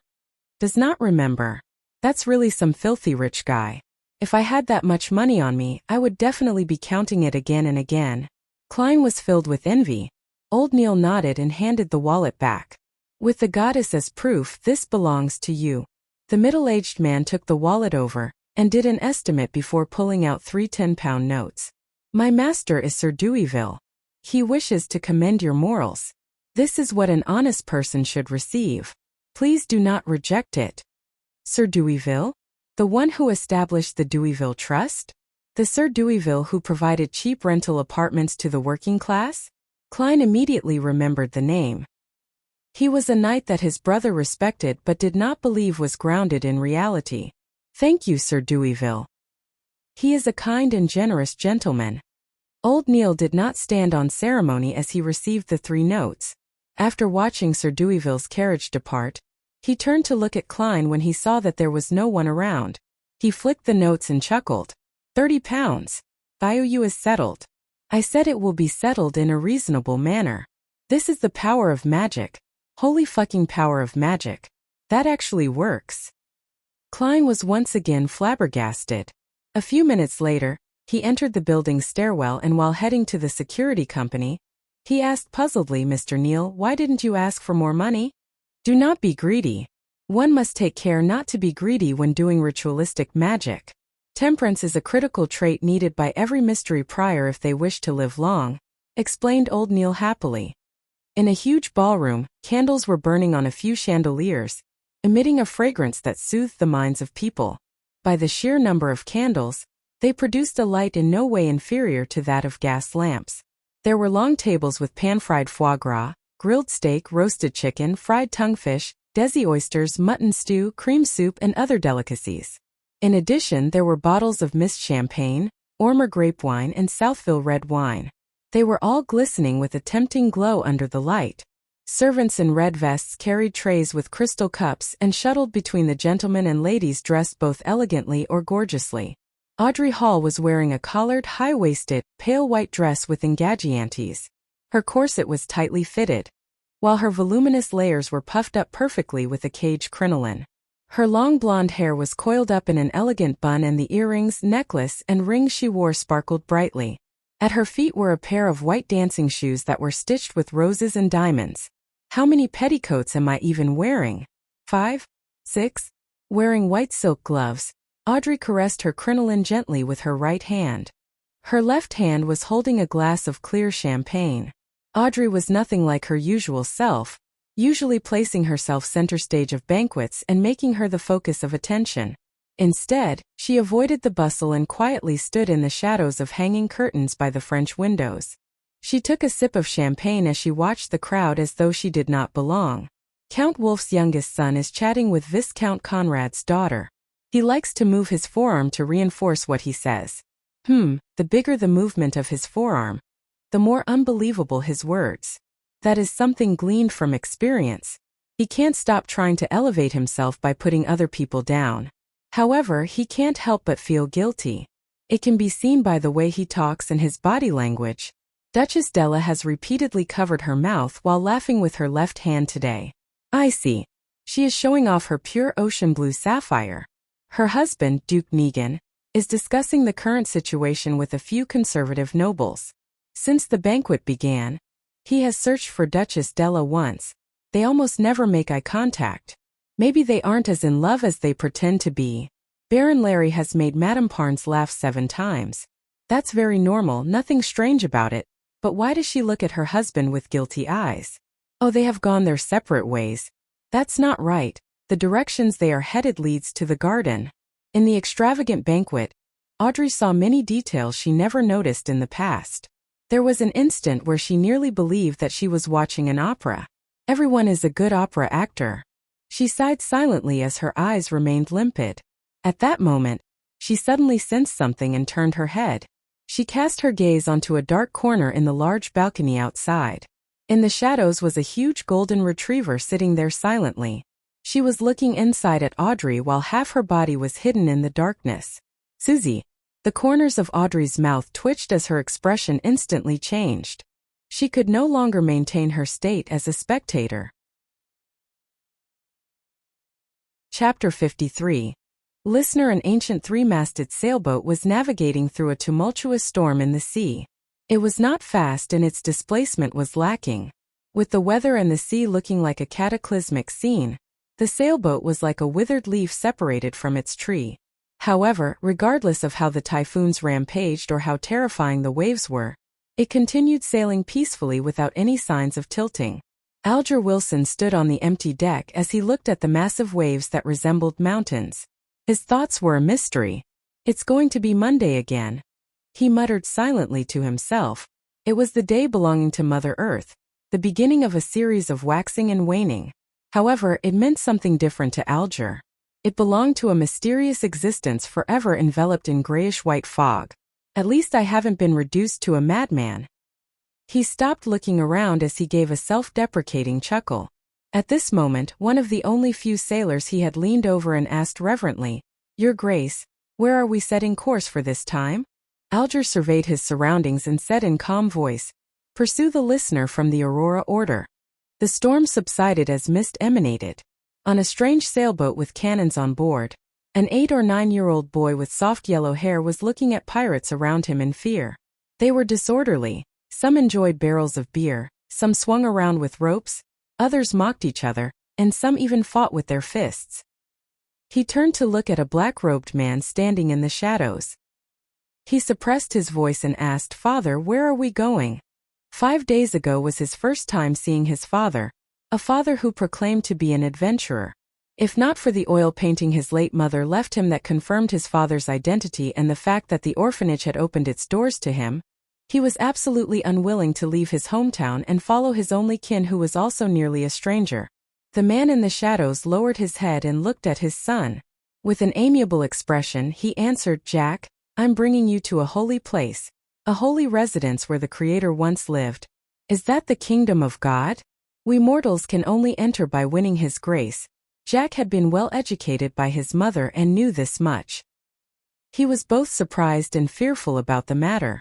Standing in the shadows, the man had an unforgettable jawline, as though he was a sculpture chiseled by the best artisan. He placed his hand to his ear and made a listening pose. He replied in a tone that sounded like sleep-talking, "Jack, mortals are a wrong concept. The Creator created this world and He is everywhere. He exists in every living being. Therefore, all beings have godhood. Once the godhood attains a particular level, they can become an angel. The 7 fake gods at present are only powerful angels. Look, I can now hear the teachings of the Creator. Ah, how extraordinary is this revelation! Life is only a tour of the spirit. When the spirit is sufficiently potent and resilient, we can find our godhood and fuse with even more godhoods." Jack could not understand the complicated description. He shook his head and asked another question he previously did not have the chance to. "Father, I heard from Mother that after the Creator created this world, He split into all beings and does not exist in actuality. Then why does His holy residence exist?" As a 7 to 8-year-old child, he was logical. The man with the chiseled face was taken aback. He turned his head away as though he was listening to more murmurings. Suddenly he slumped down, knees on the deck. His exposed skin protruded black shards. He clenched his head with both hands as his expression warped and he shouted in extreme pain, "They are lying." After lunch, having had old Neil promise him that he would bring him to the underground market the next time he went, Klein slowly returned to the Blackthorn Security Company. He chose the two options of reading the documents in the staff office and practicing his abilities, or take the opportunity to go out and act as a seer in the divination club before Captain Dunn stopped him. However, before he could make the decision, he saw Dunn Smith walk in. He was dressed in the usual black windbreaker and half-top hat. "Captain, any updates?" Klein thought of the whereabouts of the Antigonus family's notebook as he asked with concern. Without showing any signs of fatigue in his gray eyes, Dunn said, "The facts have corroborated that the Antigonus family's notebook is in Ray Bieber's hands. However, he has vanished completely. I have already informed the various Nighthawk teams of this matter through a telegram. They were requested to pay attention to the various piers and steam locomotive stations.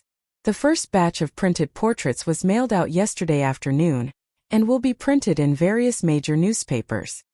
How nice it would be if there were phones, fax machines, surveillance cameras, and big data. What a pity. I know how to use all of them and even understand a little of the logic behind it." Klein exhaled silently. "But regardless, we can consider ourselves as having found the notebook. And this is all thanks to you. Of course, it still needs another round of confirmations. I have already sent a telegram to the Backlund Diocese, requesting them to escort sealed artifact 2-049 here. It was once a dangerous item of the Antigonus family. It can help us know if Ray Bieber is a descendant of the Antigonus family. A grade 2 sealed artifact. Dangerous. They can be used with care and moderation." Klein had originally wanted to ask about the sealed artifact, its special abilities, and the danger it posed out of curiosity, but he instantly recalled that he lacked the necessary clearance. He had no choice but to give up. "May Goddess bless us." Klein tapped 4 spots on his chest, forming the sign of the full moon. Dunn pushed open the door to his office and said with a slight nod, "The goddess has always been protecting us. Klein, if you had not chosen seer, you would be a formal member after this matter is verified. You could have chosen sleepless, but pity. To be frank, I'm still puzzled over your choice. Although corpse collector is quite off-putting, you have seen daily as well. You should know that spirit mediums vary in strength. As for mystery priors, they're a good choice too. At the very least, you have old Neil as a role model, so he will make sure the risk of losing control is minimized." With regards to this question, Klein had prepared an answer from the beginning. He just never had a chance to use it since Dunn did not ask. He was only able to answer in passing. He organized his words and said, "My considerations stem from the fact that seers and mystery priors are considered beyonders with a support role. They do not need to always face enemies, for that's too dangerous. And both you and old Neil said that in the domain of mystery and beyonders, curiosity and experimentation usually brings about terrifying outcomes. Describing mystery priors as prying mysteries made me worried, so, as you know, I was only an ordinary graduate not long ago. A lack of guts is the only reason I made such a choice. I have to say that this is a very reasonable answer that goes beyond my expectations." Dunn massaged his temples and chuckled. He turned halfway as his gray eyes sized up Klein. "Continue going out for now. Do not limit yourself to the paths leading from Welch's Place to Iron Cross Street. Perhaps you might sense the notebook and help us confirm Ray Bieber's location." "All right." Klein realized that he no longer needed to be in a dilemma. He bade Dunn farewell and turned around, his heart beginning to count. "For you." "Hold on," shouted Dunn. Klein turned his head and smiled. "Captain, is there anything else?" Dunn coughed slightly and said, "Well, support beyonders have to fight their enemies from time to time. Although seers sound like they can avoid such battles, they are not to be ignored. You have to maintain your shooting skills and work on increasing your strength. This is what I'm working hard towards." Klein pointed outside. "I'll be leaving." "All right. Wait a moment." Dunn shouted for him once more. As he pondered, he said, "Perhaps I have to consider hiring a combat trainer for you.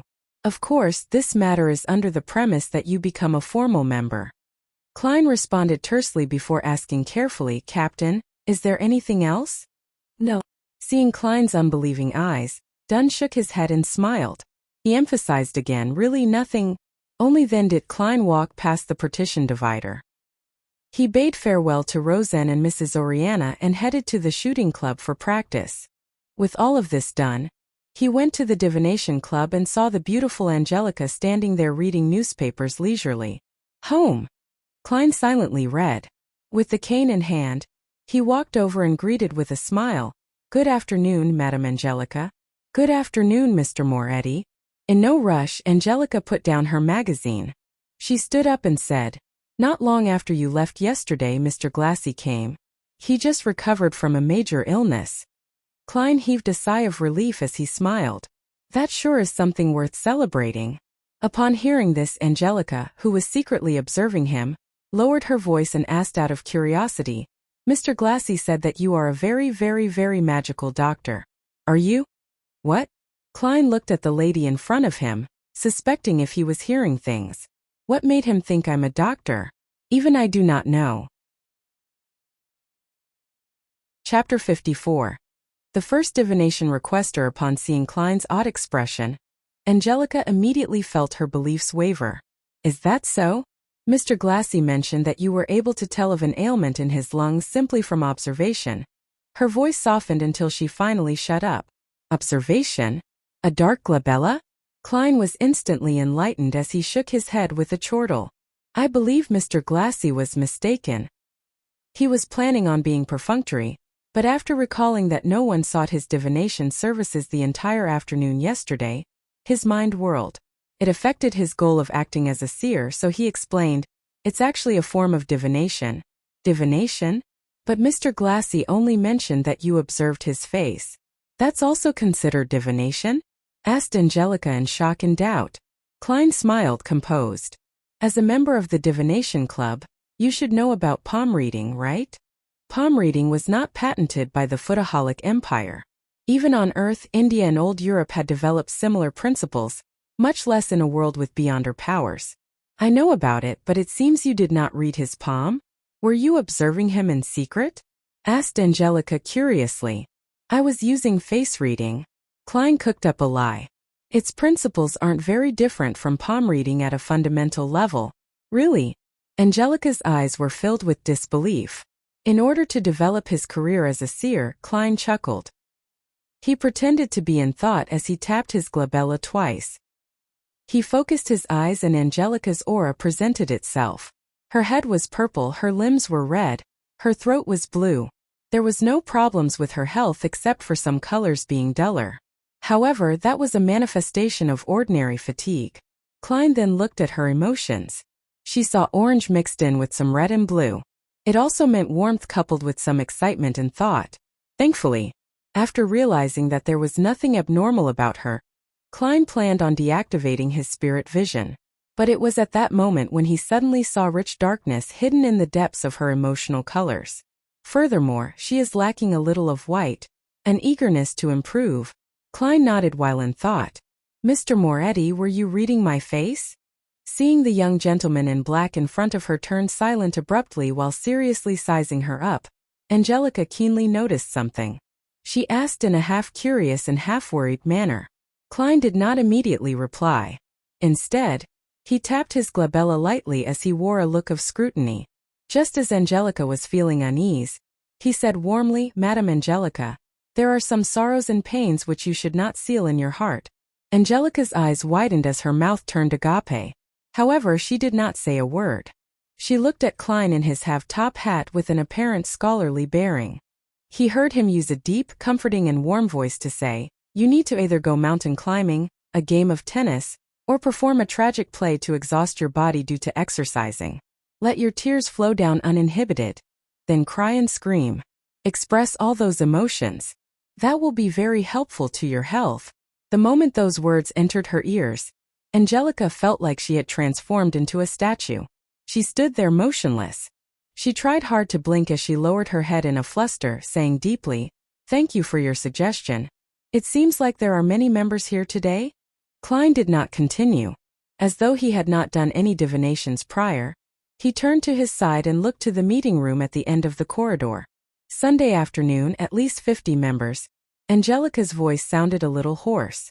She only mentioned the key terms. She paused as her vocal pace gradually returned to normal. "Do you want tea or coffee?" "Sigh, black tea." Klein nodded slightly. He politely took off his hat and slowly walked to the meeting room. Only when he vanished behind the door did Angelica exhale slowly. The divination club's meeting room was very large. It was nearly twice the size of Klein's high school classroom. In the past, only 5 or 6 members would be present, making it look extremely empty. Now there were dozens of fortune tellers sitting in different spots. They filled up most of the room. Sunlight shone into the room through the few oriel windows. The members were either discussing softly among themselves or asking Hannes Vincent questions. Otherwise, they were practicing and attempting divination or drinking coffee and reading newspapers by themselves. Such a scene made Klein feel like he was back to his schooling days on Earth. The difference was that it was noisier and more rowdy back then, without the tranquility of the meeting room. He looked around, but he didn't see familiar faces like Glassy or Edward Steve. So he casually picked up a divination textbook, found a corner, and started flipping through it leisurely. Very soon, Angelica came in with a cup of tea and left it on the table before Klein. As she was leaving quietly, she suddenly saw Mr. Moretti take out an exquisite-looking silver chain from his left sleeve. There was a chunk of pure topaz hanging on the silver chain. What is he doing? Angelica slowed down subconsciously and focused her gaze at Klein. Klein held the silver chain with his left hand and allowed the topaz to hang above the black tea, just short of touching the surface of the liquid. With a serene expression, he half closed his eyes and the atmosphere around him suddenly turned quiet. The topaz started moving slightly, along with the special-looking silver chain, in a clockwise direction. Upon seeing this, Angelica found Mr. Moretti extremely mysterious. "The black tea you provide is great," Klein said softly after he opened his eyes with a smile. His actions were intentionally done for Angelica to see. If he wanted people to select him for his divination services, Angelica's recommendation was a very crucial factor. Since he wanted to act as a seer, Klein no longer had any reservations. He completely personified the identity. "Yes, Mr. Vanes is very picky about the quality of tea," Angelica said, stunned. Klein put away his spirit pendulum by winding it properly. Then he raised the white porcelain cup with floral design. With a smile, he gestured politely at her with his cup. Angelica returned to the reception hall, but she no longer had the mood to read magazines. She sat there gazing into the distance. It was a wonder what she was thinking about. This continued until there were knocks on the door. She jolted awake and hurriedly looked at the entrance, only to see a lady dressed in a light blue dress. The lady took off her veiled hat with a powder blue ribbon. She looked calm and melancholic. "Good afternoon, esteemed lady. Would you like to join the divination club? Or are you looking for a divination?" Angelica asked like clockwork. "I want a divination." The lady had a beautiful pair of eyes hidden with sorrow, and she bit her lower lip as she spoke. Angelica guided her to the sofa and explained to her how the divination club worked in detail. She picked up an album and handed it over. "You can pick anyone." In her low spirits, the lady flipped through the album seriously. As there were too many club members there that day, there were too many choices. It left her quite upset. "Can you recommend one? From these few pages." She pointed at the middle section of the album, omitting the fortune tellers priced above 2 soldi and those below 4 pence. Angelica took the album and looked at it for a few minutes. She deliberated her words before saying, "I suggest this gentleman." The lady, who looked uneasy, took a glance and realized that it was a fortune teller named Klein Moretti. "Mr. Moretti just joined the club. Is his divination reliable?" she asked worriedly. Angelica nodded with great affirmation. "Another member of the club and I are certain that Mr. Moretti is an outstanding fortune teller. If it wasn't for his just joining the club, he wouldn't take such low fees." "I understand." The depressed girl nodded. "I'll pick Mr. Moretti for a divination then." "All right, please hold on for a second." Angelica took the album and walked towards the meeting room. She came next to Klein and said with a suppressed voice, "Mr. Moretti, someone wants you to divine for them. Which room would you like to use?" That was effective. "My first business is here." Klein put down his teacup and nodded calmly as he said, "Topaz room." "All right." Angelica walked slowly ahead of him and led him to Topaz room before opening its wooden door. Klein sat behind the table that had various divination tools on it. He waited less than a minute before he saw a woman in a light blue dress walk in. She looked down and melancholic. Seizing the opportunity when she was closing the door, he tapped his glabella twice. The yellow color in her stomach seems a little dull. The dark color of her emotions is very heavy, mainly worry and anxiety. Klein looked her over carefully and leaned backwards. He then lifted his hand to cut off his spiritual vision. "Good day, Mr. Moretti." The woman in the light blue dress sat down. "Good afternoon, how may I address you?" Klein asked politely, not carrying much hope of getting an answer. As a keyboard warrior, he knew that many people were not willing to use their real names during divination. "You can call me Anna." The girl put her veiled cap aside. She looked at Klein with mixed anticipation and doubt, and said, "I would like to divine about my fiancé's situation. He traveled to the southern continent in March for a business deal. He sent me and his family a telegram last month on the 3rd, saying that he was going to set sail and return. But he did not return after 20 days. At first, I believed that his delay was due to the Berserk Ocean's weather, but as of today, it has been more than a month. The ship he took, the Alfalfa, still hasn't arrived at Inmat Harbor. The ocean that separated the northern and southern continent was called the Berserk Ocean. It was well known for natural calamities and its countless dangerous currents. If it was not for Emperor Roselle, who sent men to discover a few safer sailing routes, countries in the northern continent would still have yet to enter the age of colonization, let alone lay an underwater cable to complete a transoceanic telegraph. Klein looked at his very first client of his career as a seer and asked carefully, "Which divination method do you wish to use?" Chapter 55. Revelation. Anna, with her beautiful eyes, hesitated for more than 10 seconds. "You can choose any type that you believe will be accurate. You are the fortune teller while I'm not. Of course, apart from cards, including tarot, I have also attempted studying them at home. I always felt they were more like toys or a game." Klein thought for a moment, his wrists leaning on the edge of the table. He steepled his hands before his face, his gaze peaceful. He said softly, "Then we shall use the astrolabe." He pointed to a fountain pen and stack of white paper on the table and said, "Write down the name of your fiancé as well as his facial features, address, and date of birth. It would be even better if you can remember the specific time he was born." From her clothes, makeup, and demeanor, Klein did not believe that she was illiterate. Anna did not reply. She extended her hand and took a piece of paper. She lifted the pen and dipped it in some ink. She started writing, pausing occasionally to think. 2 minutes later, she pushed the paper toward Klein. Klein received it and turned it around. The information on the paper read, "Joyce Meyer, September 15, 1323, 2 p.m.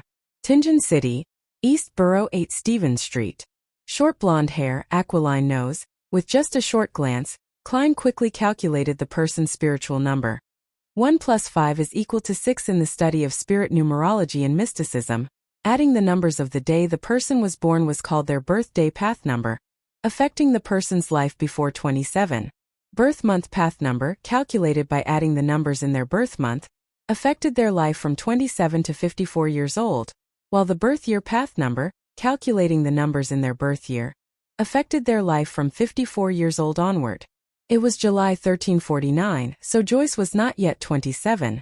Thus, Klein immediately calculated the birthday path number. The number 6 represented a balanced and harmonious life, with a heart forgiving and a decent marriage or engagement. Following this, he quickly calculated Joyce's year path number. The so-called year path number was calculated by replacing the birth year with the current year. The digits were then added with his birthday path number and birth month path number to get a general understanding of the person's luck for the year. 1 plus 3 plus 4 plus 9 is equal to 17. 1 plus 7 is equal to 8. 8 plus 9 birth month path number plus 6 birthday path number equals 23. 2 plus 3 is equal to 5. His year path number is 5, signifying that he would meet with change and accident. He would be required to take certain risks. Klein made a silent judgment after consolidating the facts. He confirmed that the information Anna gave was correct. He retracted his gaze from the paper and turned it toward Anna. "Mr. Meyer set off on his journey on the 3rd of June? If he did not lie, that is indeed the case." Anna bit her lips. "All right." Klein took the fountain pen and made a note of that. He looked at Anna with his dark brown eyes and said gently, "I will begin creating the astrolabe now." I will need some time in absolute silence. Do you mind waiting outside? Angelica will provide you with a cup of tea or coffee. All right. Anna knew that some fortune tellers had their eccentricities, so she stood up unsurprised. She took her hat with the light blue ribbon and left the topaz room. Klein locked the door and returned to the table. He followed the information and set up the astrolabe, including elements such as his horoscope and locations of the corresponding planets and stars. Throughout the entire process, he did not open the astromancy manual. He completed the setup based on his memory. Over the past few days of his mysticism studies, Klein realized that he could easily grasp and understand anything about divination, quickly turning it into instinct. Perhaps that is the ability of a seer. He completed the astrolabe and felt satisfied. He felt as though his body, heart, and soul had relaxed considerably. As he looked at the outcome, he followed the path of the horoscopes and planets, as well as other supporting details to roughly deduce that Joyce Meyer had met with an accident but would ultimately survive it. At this point, the divination was technically complete. But Klein wanted to pay much attention to his first business transaction. He hoped to build a reputation to aid in acquiring future jobs. He picked up the pen and wrote a sentence in Hermes. Joyce Meyer's current situation. He read the sentence silently and memorized the information on the piece of paper, repeating it again and again. After 7 times, Klein grabbed the piece of paper and leaned back into his chair. He imagined the sphere of light, and his eyes became darker, allowing him to quickly enter a state of cogitation. The surroundings took on an ethereal quality. A formless, boundless fog stretched above him. Klein recalled the contents of the piece of paper, then relaxed. He fell into a deep sleep in this state. He was using a dream divination technique, repeating the question, remembering the details, and then allowing his astral projection to roam the spirit world in a dream would allow him to gain revelations. Ordinary people also had this sort of experience sometimes, but it was hard for them to recall, as the signs in their dreams were more complicated and garbled. A seer would not have such a problem, for they could see the images directly. The surroundings began to turn hazy as Klein turned half asleep. In the contorted fantasy, he saw a blond young man with an aquiline nose. He was swimming frantically in a sea of blood, nearly engulfed by the waves. But in the end, he managed to escape to shore. The image shattered and changed. Klein saw a blue house with a toy windmill at the door. That blond young man was entering the house slowly, seemingly in joy. At this moment the image changed once again. Klein realized that he was inside a magnificent palace. The walls were destroyed and damaged beyond repair. Moss and weeds grew in multiple areas.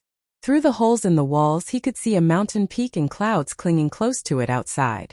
Atop the palace was a huge throne carved out of stone. It was adorned with dull gemstones and gold. It looked as though it was not prepared for a human. This giant throne was empty and mottled, as if it had been washed over by the ages. Klein looked around in confusion. He did not understand why he would be dreaming of such a scene. His turbid mind turned sharp as he subconsciously walked out of the palace in an attempt to ascertain where he was. Suddenly, he felt a gaze fall upon him. It was a gaze that came from behind. Klein suddenly turned around and stared towards the giant stone throne, only to see a scene of countless transparent maggots slowly twitching and growing. Klein gasped. He opened his eyes and woke up from his dream. Crystal balls, tarot cards, and the prepared astrolabe entered his vision. Reality quickly replaced fantasy. The initial dream was the result of the divination, but what was the later dream about? It seemed to be targeted at me? Klein put the piece of paper down. He rubbed his temples and contemplated. He could confirm that it wasn't his fear projecting itself in the form of a dream, for he was doing the divination himself. A palace not meant for humans on the peak of a mountain. The silent stare. The contorted and weird scene of the maggots. Klein silently guessed as he recalled. Has the luck enhancement ritual communicated with that existence? Or is it a result of the Antigonus family's notebook? Right, that notebook mentioned the nation of the Evernight in the Hornacis mountain range. The palace in the dream was on a mountain peak. He made a simple deduction and was relieved that he had picked seer. According to Old Neil, mystery priors could also divine through dreams, but they weren't as effective as a seer. Sigh, it sure isn't letting me go. All I can hope for is the early capture of Ray Bieber. Klein collected himself and picked up the piece of paper with the diagram of the astrolabe. He slowly walked towards the door. He opened the door and headed to the reception area. He saw Anna looking out the window, completely ignoring her cup of black tea. "Ah, Mr. Moretti, is there a result?" She saw Klein in her peripheral vision and stood up in a hurry. Klein did not answer her immediately. Instead, he asked, according to the revelation he received from the dream, "Does your house or Mr. Meyer's house have a toy windmill?" Anna's eyes widened, shocked into silence. After a while she muttered, "That was a present he gave me. It is by the door at my house." "How did you know that? See, can this be divined?" Klein smiled and spoke with a gentle tone. "Congratulations, Miss Anna. Mr. Joyce Meyer is currently a guest at your place. If you rush back, you should still be able to meet him. He just experienced a calamity, an unimaginably painful journey. What he needs now are not questions but consolation and a warm hug." "Really?" Anna asked in disbelief. The fortune teller she knew would never speak with such certainty or give such firm conclusions. "You will know if you go back immediately," Klein replied with a gentle tone and smile. "Oh, Lord of Steam, is that true? Has my poor Joyce returned? Are you certain?" "No, I cannot believe it." Anna froze for a moment and said a few delirious words. She took out a one-solely note from her purse and did not wait for Klein to give her the change. She broke into a small jog as she left the divination club, taking a carriage back home. "Does this include my tip?" Klein looked at the note and shook his head with a laugh. A two-wheeled carriage steered quickly across the streets and entered East Borough. Anna watched the streets sweeping past her, feeling a mixture of unease, anticipation, and fear. It did not take long before the toy windmill entered her field of vision. She got off the carriage, showing no care for her bearing. She staggered quickly towards the door and rang the doorbell. The door creaked open, revealing a blond young man dressed in a black formal suit. He was haggard, but his eyes carried a glint of joy. He had an aquiline nose. "I thought that I would miss you today," Joyce said with a smile. "Oh, exalted Steam, you really are back." Anna rubbed her eyes, exclaiming in pleasant surprise. What the fortune teller said was true. No, that was a real seer. It was simply fascinating. Thoughts welled in her mind as Anna pounced forward with tears in her eyes and gave her fiancé a warm hug. The two of them hugged silently outside the grayish-blue house. The toy windmill turned slowly, seemingly tossing all their difficulties far away. Chapter 56.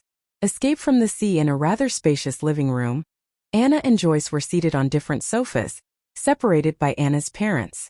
Joyce sighed with a satisfied expression and said, "Exalted Steam, I am so lucky to come back alive, to be able to see Anna again." "My poor Joyce, what happened?" Anna couldn't help but ask with concern. Joyce took a glance at his fiancé, and his expression turned grave.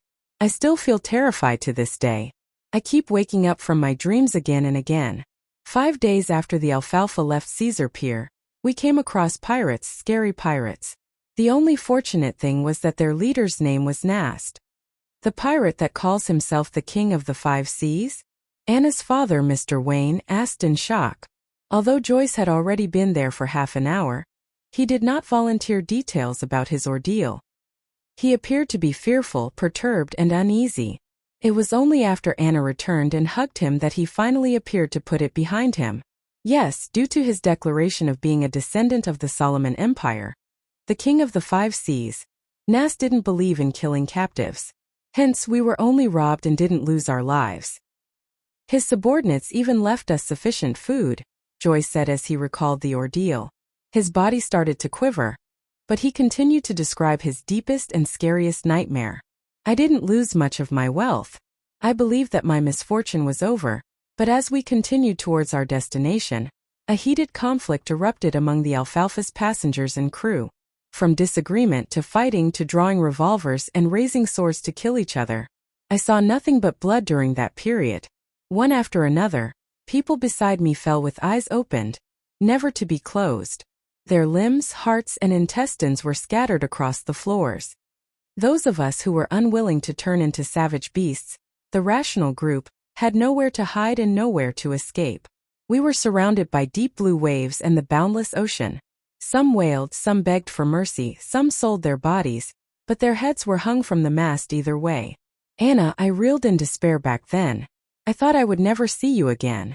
Fortunately, in such a nightmare there was still a hero. The captain took us to hide in the sturdy keel of the ship, and we relied on the stored water and food there until the maniacs reached their limits. Mr. Triss encouraged us, courageously leading us in an assault against those murderers. After an unforgettable bloody battle we survived. But the Alfalfa strayed off course, and only a third of the original sailors remained.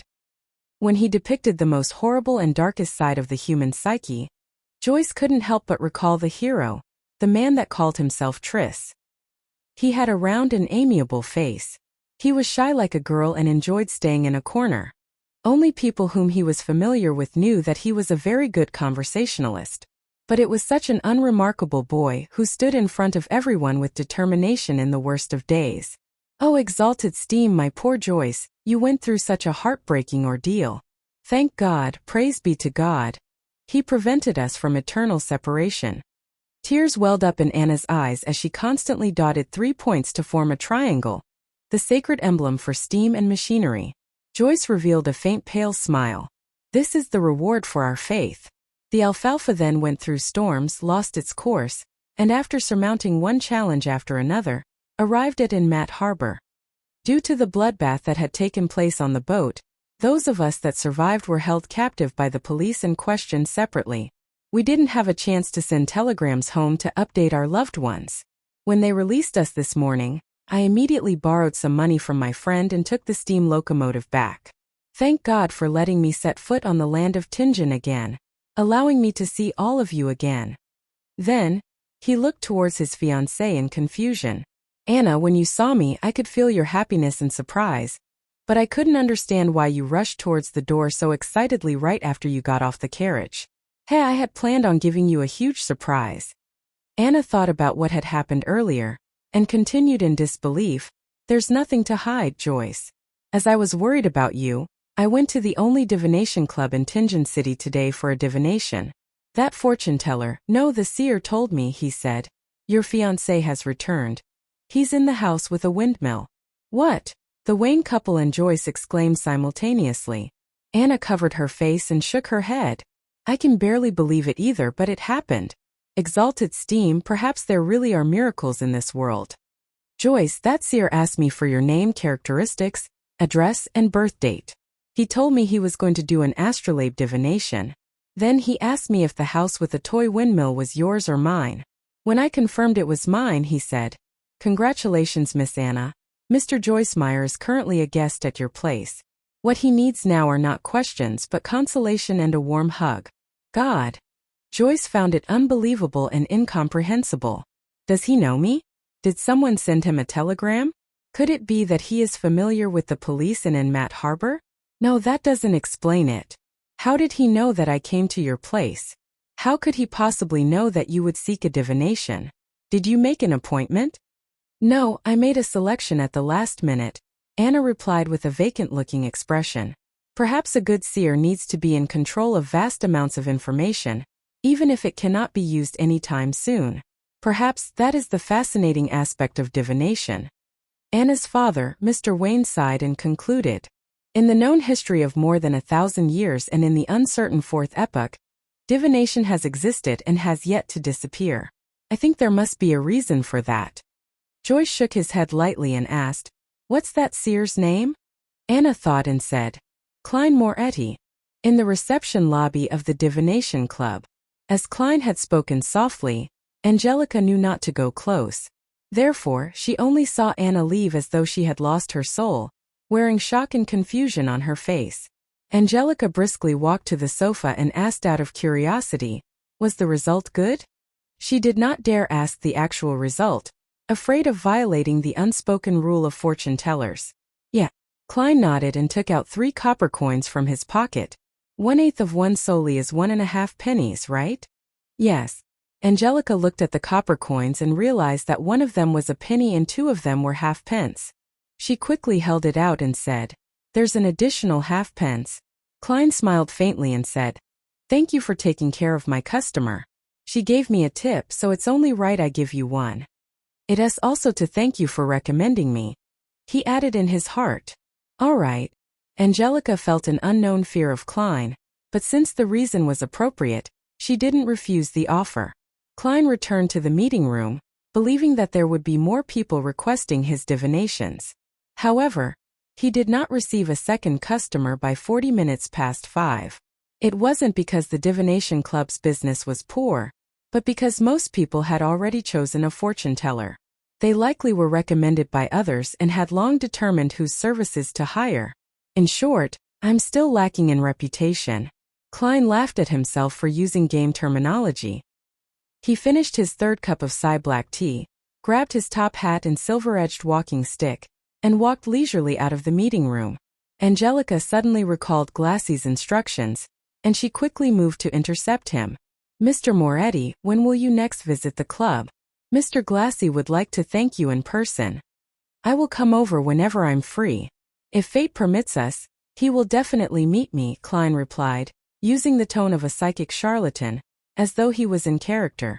Then, he left the club before Angelica could respond and took the public carriage home.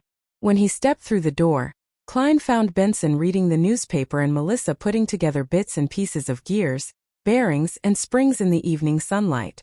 "Good afternoon. Did Mrs. Shoud visit?" Klein asked casually. Benson didn't put down his newspaper. Instead, he lifted his head. "Mrs. Shoud's visit lasted 15 minutes. She brought some gifts, and she was very happy with the muffins and lemon cake that we prepared. She also invited us over whenever we have the chance to. She is a friendly, well-mannered lady. She knows how to carry a conversation very well too. The only problem is their belief in the Lord of Storms. They believe that girls shouldn't go to school, but should be homeschooled instead," Melissa complained. It was obvious that she was very upset about it. "Don't mind that. As long as she doesn't disturb us, she will still be a good neighbor," Klein comforted his sister, smiling. The Lone Kingdom was a multi-religious nation. Unlike the Frosak Empire in the north, which only believed in the god of combat, or the Fainapotter Kingdom in the south, which only worshipped Mother Earth. It was inevitable that the congregations from the three major churches of the Lord of Storms, the Evernight Goddess, and the god of steam and machinery had conflicts in beliefs and customs. After 1,000 years of this, they restrained each other, making coexistence possible. "Okay." Melissa pursed her lips and redirected her focus onto the pile of parts again. After dinner, Klein continued revising history. Only when Melissa and Benson showered and returned to their rooms did he wash up, enter his bedroom, and lock his door. He needed to organize and summarize what he had learned and the problems that he encountered to prevent himself from forgetting or missing out any critical points. Only by doing so would he be able to respond to subsequent developments in the future with a clear train of thought. Klein flipped open his notebook, took out his pen, and started writing in Mandarin. Why is the key to digesting potions acting? Chapter 57. Organization and summary. After pausing for a moment, Klein continued writing. The essence to resolving the problems with potions is through digestion, not simply controlling it. This can be understood in a straightforward manner. Merely controlling it would be akin to using the power of potions as an external tool. A tamed beast, no matter how well controlled, would ultimately not be a part of a person. The risk of it turning on them would be ever present. As for digestion, it is to view the down potion as a part of them. They can break it down, fuse with it, absorb it, and form an overall system. I am currently certain of this point. What is more important is how acting helps in digestion. According to my experience as a seer today, I can make two hypotheses. They can be verified in the future. 1. Acting based on the potion's name changes the state of one's body, heart, and soul, making them closer to the remnant headstrong psyche of the potion's core. This results in resonance, which allows gradual assimilation and absorption. 2. The remnant headstrong psyche spirit of the magic medicine might be like a computer with complete defensive mechanisms. If one wishes to attack it and break it down, they will need to find a bug, security hole, or key. The name of the potion provides a corresponding clue. Thus, we can disguise our body, heart, and soul as part of the system through acting, and so we deceive the system's defenses. This line of thought is similar to Emperor Rosel's description. No matter which guess is right, There is no escaping the body, heart, and soul, for they are the only bridge between acting and the power of potions. Klein put down his pen and looked at the paragraph of text. For a moment, he even wanted to thank the education he received from the Footaholic Empire. No matter if he chose science or engineering for his further education, he was equipped with the basics of logical thought. Otherwise, there was no way he could have become a keyboard warrior, nor would he have been able to analyze his current situation. Acting might have an effect, but we'll have to wait and see for the specifics, Klein guessed. After that, he wrote down his second question. Why would a seer, being more well-learned and professional in the domain of mysticism, be lacking in means when it comes to direct combat? Wouldn't being more well-learned and professional make a seer even more powerful, giving them the ability to discover a way to defeat their enemies?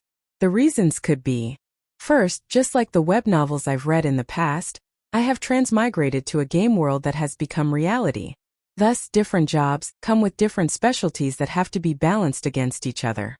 But up to this point, there has been no sign of this world being a game, nor are there signs of mission-like developments. I'll put this reason on hold, but it's very unlikely. Second, the fundamental law of this world is balance. The Creator made this world with the core idea of balance. Third, potions at the same sequence level would have the same level of power. It is the most optimal state based on what our forefathers found out and summarized. Exceeding this level of power would make it easier for one to collapse and lose control. Below this level of power would make it such that one would not obtain the desired beyonder powers. Thus, under the situation of a balanced power level, being stronger in one area would naturally mean that one is weaker in another area. Fourth, everything in this world originated from the same source. They were formed by the remnants of the Creator. Thus, everything in this world is technically fragments of the Creator, and the fact that they have to complement each other would mean that there are inherent shortcomings to an individual. I am leaning towards the third and fourth reasons, but the latter stems from an unconfirmed myth and can only serve as a guide. Thus, I shall use the third reason as a guide, and try to ascertain it using my current knowledge and future studies. At this point, Klein had already written 2 full pages but did not stop. Instead, he penned a new question. From what I learned today, my luck enhancement ritual is categorized as a classic ritualistic magic. Similar kinds of ritualistic magic can be split into 3 parts. The first being a sacrifice that sparks the interest of a corresponding existence. The second is comprised of incantations specifically describing the existence in question. The third is using simple formatting and symbols to convey what one is asking for. Using this as a benchmark to analyze the luck enhancement ritual, there's an obvious problem. There is no third part. It has the sacrifice aspect in the placement of staple foods, and walking a square in a counterclockwise manner with 4 steps. There is also a clear indication who the incantation is for, such as the phrase, "Blessings stem from the immortal Lord of heaven and earth," but all I did after was close my eyes and wait. There was nothing in the ritual that described the goal of enhancing my luck. In other words, the corresponding existence has no way of knowing what the so-called luck enhancement ritual is asking for, and can only do as they see fit. Do as they see fit. What a troll! Isn't that darn quintessential divination and arcane arts of the Qin and Han dynasty too much of a troll? I must have had rocks in my head back then for trying. Klein stopped writing and took 2 deep breaths, trying hard to calm himself down. He spat out a foul breath and continued writing. I can consider redesigning the ritual, making it more complete. The motive of the ritual shall be to return to Earth, back to the world with my parents and friends. Then here comes the question. Was the entity truly acting on a whim? Or is there a deeper meaning to it? Also, is the entity that the descriptive incantations point towards in this world the same one from Earth?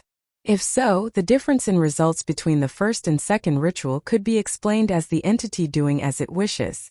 But the results of me appearing above the gray fog during the second and third time, while being able to connect to justice and the hangman has basically no differences. Why would that be so? If the fourth ritual tomorrow afternoon shows me the same stable results, that would mean that the effects are consistent. That would mean that the unknown entity has an agenda I do not know about. If that is the case, adding new descriptions and requests would not get me a clear response. In fact, it might complicate the ritual and result in adverse effects. Would the difference between the first ritual and the subsequent rituals, under the premise that the entity I called upon is the same one, mean that the results would be different depending on the world I'm in? It is like I am using a different interface. Then how can I design it to obtain my desired outcome? If I think that the entities behind the first and subsequent rituals are different, some of the questions can be perfectly answered. But similarly, the stability of the results in the second and third rituals would mean that the entity I am praying to has a certain agenda, and there is no way I can change that for the time being. The most important question is the identity of the entity that the ritual is directed. Where is he, and why doesn't he give me any clues or guidance? Could he be deep in the world of fog? Can I treat him as an entity in slumber? An entity that would give fixed responses if I give him a certain stimulus, but would not interfere with what I do other than that? Then I can introduce a different ritual as a stimulus and conclude whether the feedback I receive is regular. That way I can find the correct method of returning. But the problem lies in the possibility that he is not asleep. In that case, such tests might result in terrifying outcomes. It might be really dangerous. The first attempt must be conducted with extreme caution. The design must not anger the being. What a headache. I need more knowledge. Klein sighed and gave a summary. Finally, he wrote down other miscellaneous items. There are always formless voices resonating in my ears, shouting Hornacis and was it saying Phrygia or Phagria? Hornacis is the mountain range dividing the Lone Kingdom and the Entis Republic. Its main peak is 6,000 meters above sea level. According to the records in the Antigonus family's diary, there existed a nation of the Evernight in the fourth epoch. Is the nation of the Evernight related to the Evernight goddess? Is there any connection between the two? Are they allies or enemies? Was the Antigonus family obliterated by the Church of the Evernight goddess due to nation of the Evernight? Did I hear murmurings coming from the diary, from the howls of the Antigonus family over 1 or 2,000 years? What then does Phrygia mean? An interesting question. To be able to leave behind such a diary, to leave behind sealed artifact 2-049 implies that the Antigonus family had possession of a relatively powerful beyonder power. If that is so, which sequence did they possess? Was it complete or not complete? My realization that the diary is in the hands of Ray Bieber was a bit of a coincidence, but without any indication of it being arranged, could my fate really be tied up with that diary's? His ideas were penned on the pieces of paper. Klein tried his best to write down the events he had experienced and his guesses about their meaning. He wrote a total of 4 pages on both sides of each page. Rip. Klein suddenly tore off the 4 pages and read them from top to bottom, sometimes marking certain sections with his pen, adding a few sentences at other times. Time flew quickly. The crimson moon was temporarily covered by dark clouds. Klein picked up the pocket watch on the table, snapped it open and looked at the time. He put down the watch and took out a box of matches from his drawer. He lit one and brought it close to the 4 pages of notes. The orange flame ignited the edges of the paper and quickly spread. Klein placed the notes on top of the wooden dustbin and watched the ashes drop. He then released his fingers, allowing the papers to fall. In just 10 seconds, everything had disappeared. All that was left was the still swirling ash and the charred bottom of the dustbin. As there was Emperor Rosel's secret diary in this world, Klein did not dare leave behind any evidence that he knew how to write Chinese. If old Neil and the rest discovered the 4 pieces of paper he wrote, he would have no idea how to explain the matter. And while writing the confidential questions, Klein was worried that the one paying attention to his dreams would be able to see and decipher the contents no matter which language he used, be it Lone, Ancient Fasak, or Hermes. Therefore, he could only write notes in Chinese to organize and summarize. After he was done with the task, he burned the notes to leave no traces. And precisely because there was no way of saving, he set up a plan for himself. He would do this summary once a week just in case he forgot anything. As he watched the ashes fall, Klein pulled out a white piece of paper. He wrote the title, "To My Respected Mentor." He wanted to write to Senior Associate Professor Quentin Cohen, asking if he had any relevant historical information about the main peak of the Hornacis mountain range. Chapter 58. A train of thought. The next day, a Monday morning. Klein, who had the day off, didn't leave home. Instead, he gave Melissa his letter directed to mentor Cohen Quentin, and more than enough money to buy stamps. He entrusted her with the job of mailing the letter at the post office near the Tianjin Technical School where she studied. After breakfast, He slept in to make up for the lack of sleep caused by the previous night's work. He only woke up because of his stomach's grumblings close to noon. He heated up some leftovers from the night before and ate them with a loaf of rye bread. Klein grabbed a newspaper and entered the bathroom on the second floor. Whenever he did that, he couldn't help but sigh at the lack of a cell phone.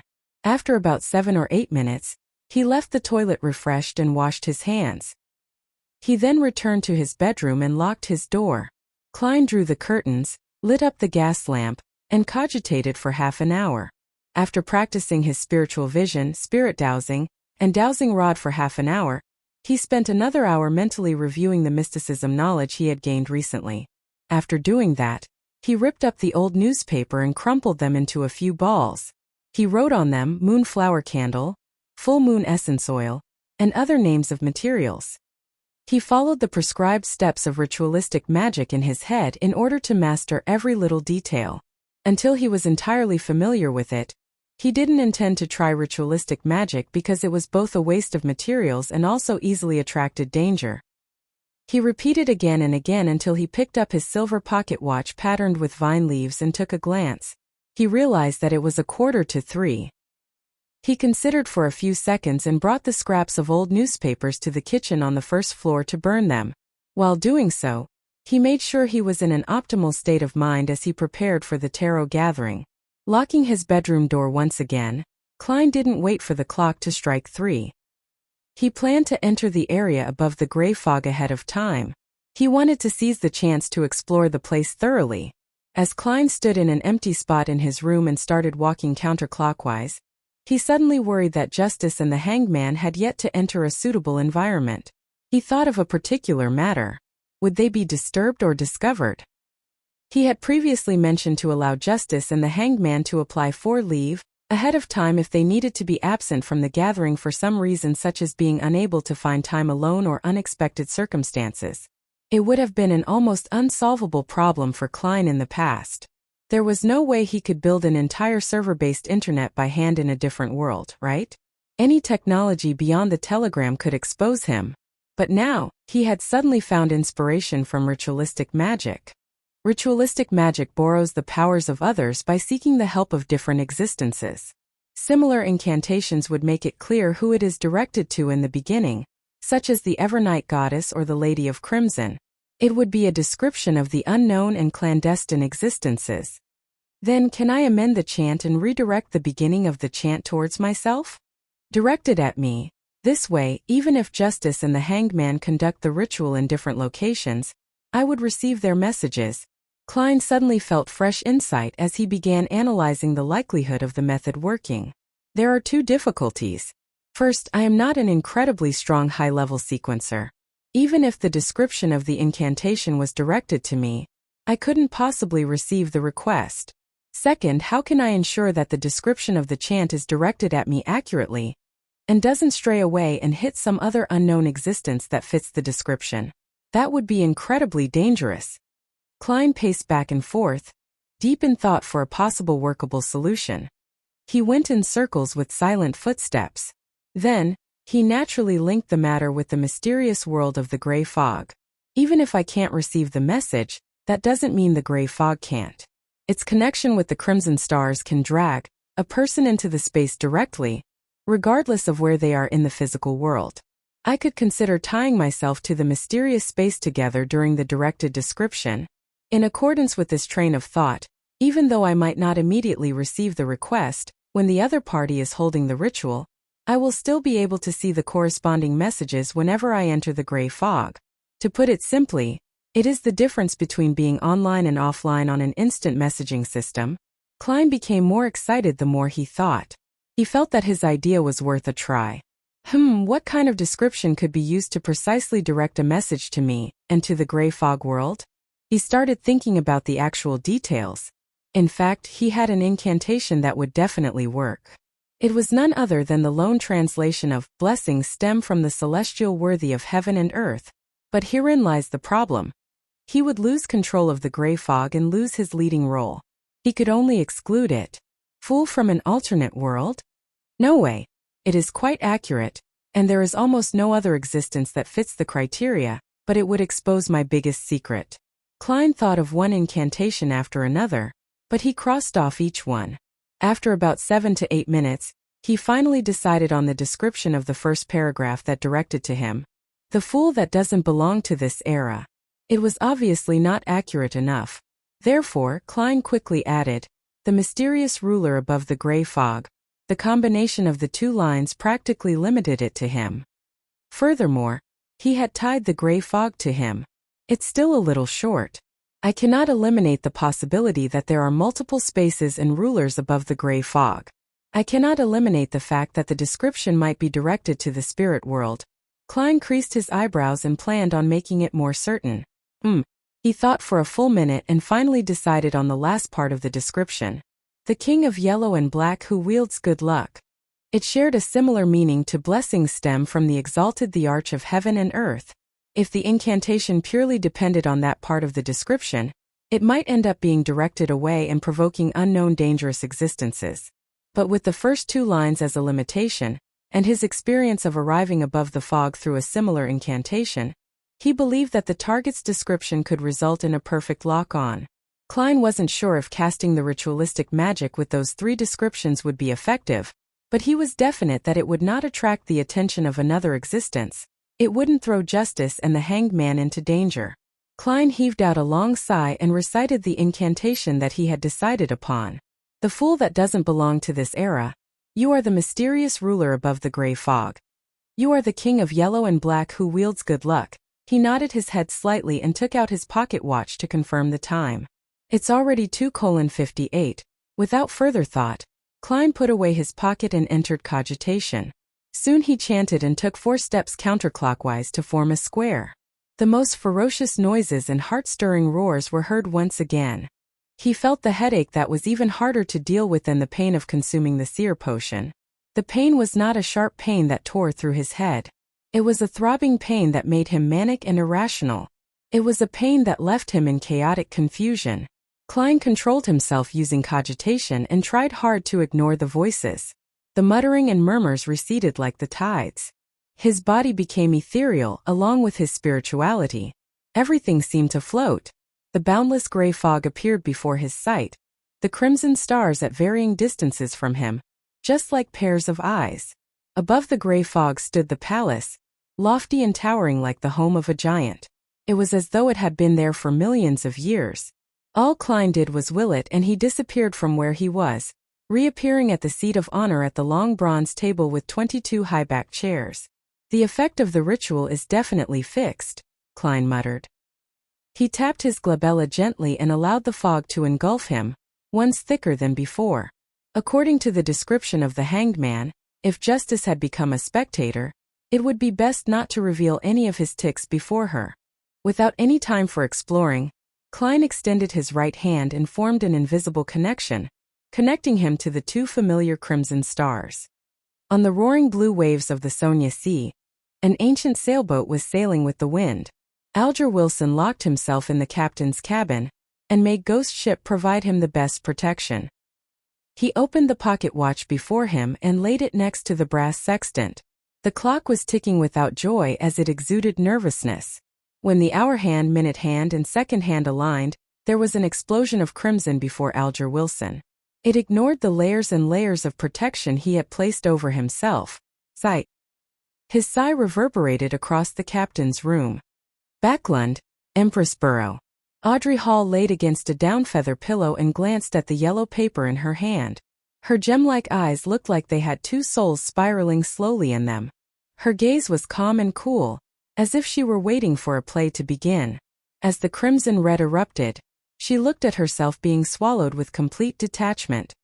Above the gray fog in the magnificent palace, on the ancient and mottled long bronze table, Klein, who had already activated his spiritual vision, looked over when Audrey Hall's figure began to form. He was not surprised to see that the colors deep in her aura had blended together.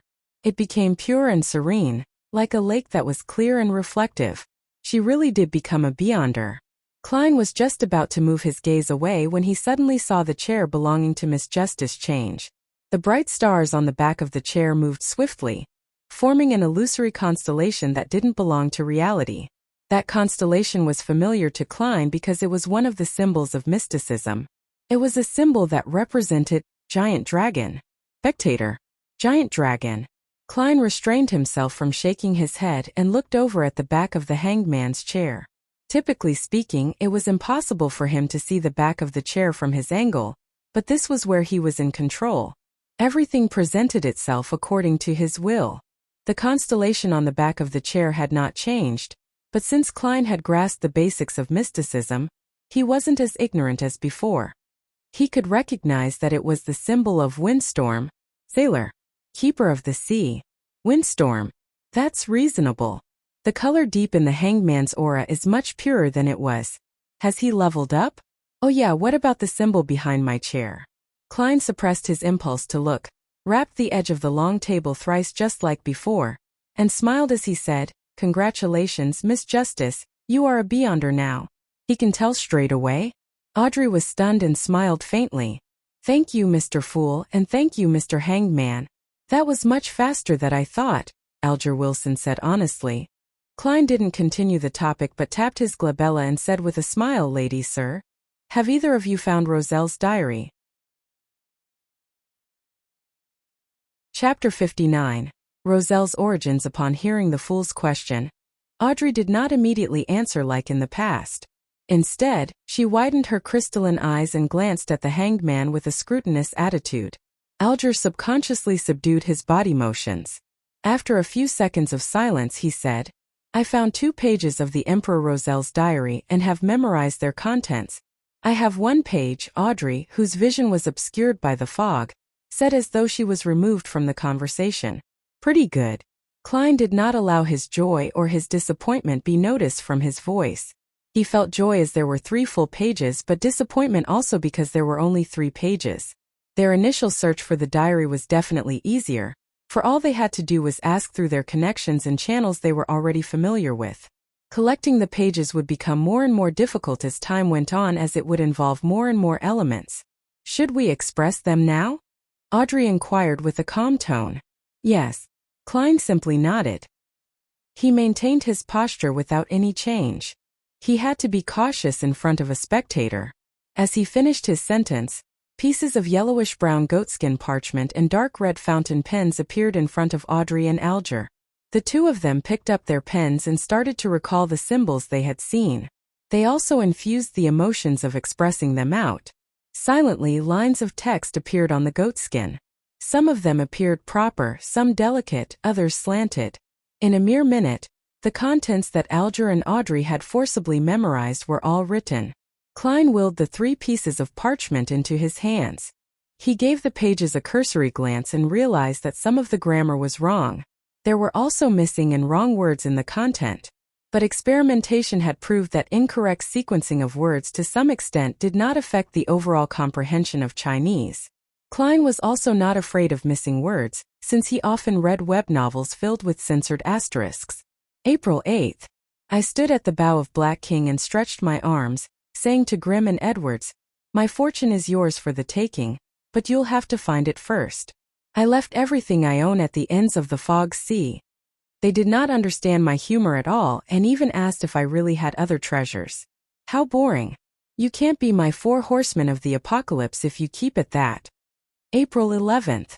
I discovered a nameless island that was not on a safe sea route.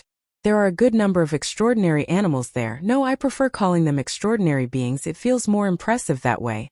Other than that, there are several weird creatures on the island. I believe that if Darwin had been transmigrated there is no way he could have written his theory of evolution. April 15th. Grimm has suddenly become a little odd. Has he been infected by something? When did the Emperor Roselle, who was born in the Intis Kingdom, set off on a voyage? The Fog Sea should be the sea west of the Intis Republic. Yeah, I need to use historical information from the library to cross-reference this. Klein quickly finished reading a page, casting his gaze to the back of the piece of paper. At this point, he no longer hid the fact that he could decipher Emperor Roselle's secret symbols, since this ability fitted the persona and status of the fool. Audrey and Alger did not speak. They waited silently, as if unsurprised by such a revelation. In fact, they even believed that it was only right. October 2nd. They actually wanted me to marry Matilda from the Abel family without even consulting me first. Heavens, I have not even met her. No, I must decline. Even if I were to run away from home and survive on my own and suffer the vicissitudes of life, I must fight against this marriage. October 5th, Miss Matilda is really pretty. October 6th. Her personality and her demeanor is just my type. I am starting to look forward to the marriage. Hey Emperor, where is your integrity? Klein leaned back into his seat, not allowing his emotions to pass through the fog. He realized that Gustav did not write in his diary every day early on. Most of the time, he would only write in the diary when there were certain events that he needed to lampoon, record, or to vent his emotions. He shifted his gaze downward. Klein looked at the last sentence of this page. October 9th. They actually called me the son of the steam. I like that very much. Klein was a little disappointed that the information in the first 2 pages was of little value. But he did not turn sullen. He moved the 3rd page to the top. This page had content written on both sides of the paper. May 21st. The Church of the God of Craftsmanship gave me 2 choices, 2 beginning sequence pathways. One of them is the Savant. It is a complete sequence pathway they possess. The other is Mystery Prior, which they obtained from the Moses Ascetic Order, but it lacks the higher sequences. May 22nd. My choice was easy, Savant. The Savant has a complete sequence pathway.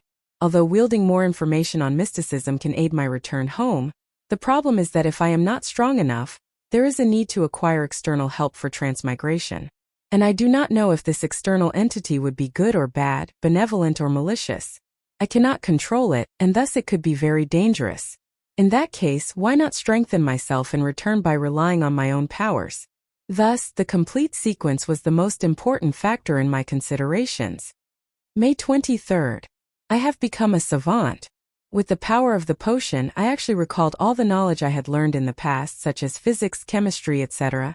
I have not only recalled the knowledge, but I understand it more deeply, as well as its possible applications and implications. Haha, this is a job, specially tailored for a transmigrator like me from an alternate realm. I will be able to express my advantage to the greatest extent. I have to say that if I were to return in my present state to the 3rd year of high school, I would definitely become top scholar. If I could further specialize in an area, it wouldn't even be too hard for me to become a scientist. May 26. I am enjoying my status as a savant. Something odd worth mentioning. When I address myself as a savant, doing things that are in line with this role, the murmurings that drive me crazy become considerably softer. I have also been able to control my occasional temper outbursts. I have also recalled the matter regarding the diary. Is this the acting that the mysterious Mr. Zeratul mentioned? This could be key in resolving the side effects posed by potions. As Klein read the diary page, he had a deep realization that there was a fundamental difference between how he and the Emperor Roselle did things. For example, regarding the matter of returning home, Klein considered grasping in-depth knowledge of mysticism to avoid risks and accomplish his goal, while Emperor Roselle preferred to rely on himself and face the risk. I have to say, I envy people like that sometimes. Perhaps everyone yearns for something they do not possess. Of course, I also have to consider strengthening myself. Both of these are important, Klein thought, sighing a little. The description provided by Emperor Roselle about acting instilled Klein with confidence that the conclusion he made about acting yesterday was more or less correct. He put the 3 diary pages down, looked up at Justice and the Hanged Man. He smiled and said, "My apologies, I was too absorbed in reading them." Audrey calmed the envy in her heart and smiled faintly. "I can understand. I hope to one day be able to exchange information about the diary's contents. That will require a price." Klein smiled and glanced at Justice, then swept his gaze towards the silent Hanged Man. Audrey put her palms together and placed them in front of her. "Mr. Fool, Mr. Hanged Man, I have 3 questions to ask. If you think that the answers warrant a high price, tell me what you want. I will try my best to seek it." "No problem," Alger answered succinctly. Klein nodded and leaned back further, making himself comfortable. Audrey thought for a few seconds and said, "The first question is, what does acting really mean? I realize that the remnant psyche in the potion has minute effects on me. Is that because I've been acting as a spectator all this while?" Alger did not speak. Instead, he looked at the fool, as though waiting for him to give an answer. Klein rubbed his finger on the edge of the table and said in a relaxed tone, "Let me explain this with an analogy. Imagine the core powers of your potion as a tightly guarded castle. The remnants of the psyche that can cause a lashback resides within that castle. Our goal is to get rid of it and become the true master of the castle. There are two ways we can do that. The first is to forcefully invade the castle. There is no guarantee that this will work, and you will most definitely injure yourself unless you can suppress it with absolute power. But of course we are not equipped to do that. The second way is to get the owner of the castle to extend an invitation. This invitation can allow us to slide through the scrutiny of the guards and infiltrate the castle. We can then easily finish off the enemies. But the problem lies in the fact that this invitation specifies the facial features and characteristics of the guest. Thus, we have to disguise ourselves and act as the guest. Do you understand?" Alger immediately asked, as if he had anticipated this reply. "Then the aforementioned invitation is the name of the potion's sequence?" "That's right," Klein answered with great affirmation. Audrey froze for a moment, having the sudden feeling that she completely understood what acting meant. She immediately exited her spectator state due to her excitement. She praised in joy, "What an exceptional method. I think it fits your title. Style is very compatible with the fool. I would never have believed that acting would have such an effect. Luckily, I have been acting as a spectator the past few days." She paused for a moment before saying, "I think that this is a very valuable answer. My heart is not at ease accepting it for nothing. Mr. Fool, what do you need in exchange? Of course, I still remember that I owe you a page of Emperor Rosel's diary." "More pages of Rosel's diary, or?" Klein paused for a moment. He had wanted to get information about the sequence regarding the seer but felt that such a low-level request would ruin the mystical image of the fool. Thus, he chose to give up on it and planned to ask them discreetly some other day. "I just advanced recently and have yet to completely digest the seer potion." He consoled himself and added on without expression, "Anything regarding the Antigonus family, even if I'm already aware of them myself." Alger remained silent for a few seconds. He looked at the top of the long bronze table for a moment before slowly opening his mouth. "Mr. Fool, I believe I can pay you back immediately with the information you requested just now." Chapter 60, Second Blasphemy Slate. "No problem." Klein tried to maintain his unchanging deep tone. He rested his left elbow on the armrest of his chair and supported his forehead slightly with his fingers, posing as though he was listening calmly. Alger deliberated over his words and said, "The Antigonus is an ancient family. Their history can be traced back to the Cataclysm epoch before the Fourth Epoch, and is related to the Second Blasphemy Slate." "The Second Blasphemy Slate? There's a Second Blasphemy Slate? How many are there?" Klein's pupils shrank, and he nearly changed his posture. According to what the Hanged Man and Justice have said previously, the Blasphemy Slate contained the profound mysteries of the 22 paths of the divine. There are 2 of such important items, or even more. 22 paths of the divine. Sequences and pathways. Could these 2 nouns mean the same thing? Every complete sequence pathway leads straight to the throne of the divine? At that instant, the description of the Second Blasphemy Slate gave Klein numerous thoughts. He believed that if not for the thick grayish-white fog concealing him, his emotional reaction would probably have been discovered by Miss Spectator. As for the words Cataclysm Epoch, he was no stranger to that term as a historian. It was the name of the Third Epoch. After his recent revision, Klein even knew that the Third Epoch was separated into 2 eras, the Glorious Era and the Cataclysm Era. A second blasphemy slate? Audrey plainly revealed her ignorance on the matter. Before she calmed her emotions, she returned to her spectator state. Nice question. Klein secretly cheered for Miss Justice. It was a question inconvenient for him to ask as the fool. Alger stole a glance at the fool and noticed that his posture remained the same, nor did he make a sound. Hence, he thought and answered, the first blasphemy slate appeared in the Dark Epoch, which is the second epoch where we humans struggled to survive under the protection of gods. The second blasphemy slate appeared at the end of the Third Epoch. It could even be said that its appearance symbolized the end of the Cataclysm Epoch. The content of the 2 blasphemy slates is kept secret by the 7 major churches. I only know bits and pieces of it. I only know that they involve the pathways to godhood, but I am not sure of the differences between them. Was the blasphemy slate that Emperor Roselle saw the first or the second? Audrey asked curiously. Upon hearing that, Klein recalled what Alger said about the potion names during the first gathering. He said that the names of the sequence potions were derived from the blasphemy slate. Similarly, Captain had also mentioned that the formation and completion of the potion system was thanks to the birth of the blasphemy slate. That indirectly confirms that the pathways to godhood are the sequence pathway.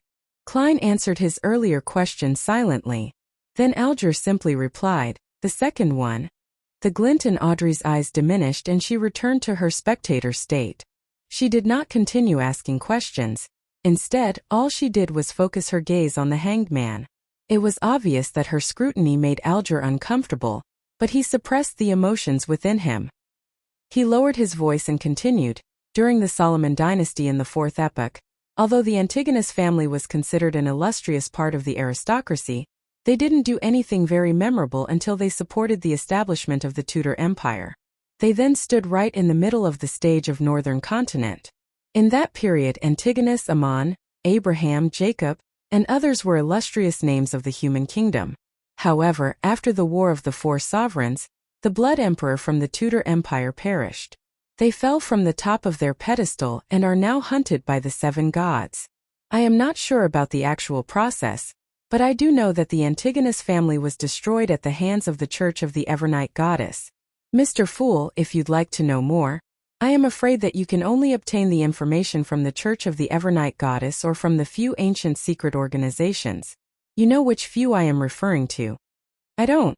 Klein nodded while feeling bitter inside. Okay, the secret order is one. Captain and Old Neil mentioned the Moses Ascetic Order. I wonder if the psychology alchemists count. While he mentally checked off the candidates, Alger provided him with the last bits of information.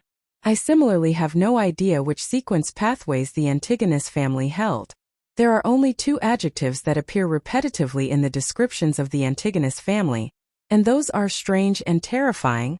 Strange and terrifying. Thinking back to the notebook, the original Klein and his classmates, and what happened to Ray Bieber's mother, it really is aptly worded. Klein continuously rapped the edge of the long table with the tip of his finger a couple of times. Then he slowly began to speak. Very well, I am satisfied with the payment. The reason he continuously rapped the long table lightly with his fingers was to emphasize the action, to make Justice and the hanged man believe that he had a habit of rapping in order to conceal the fact that the same motion was used to activate and deactivate his spirit vision. It's my pleasure. Alger did not say anything else. Audrey took a look at the hanged man and then the fool. She smiled faintly and said, "Then I shall ask the second question. What is the name of the subsequent potion for Spectator?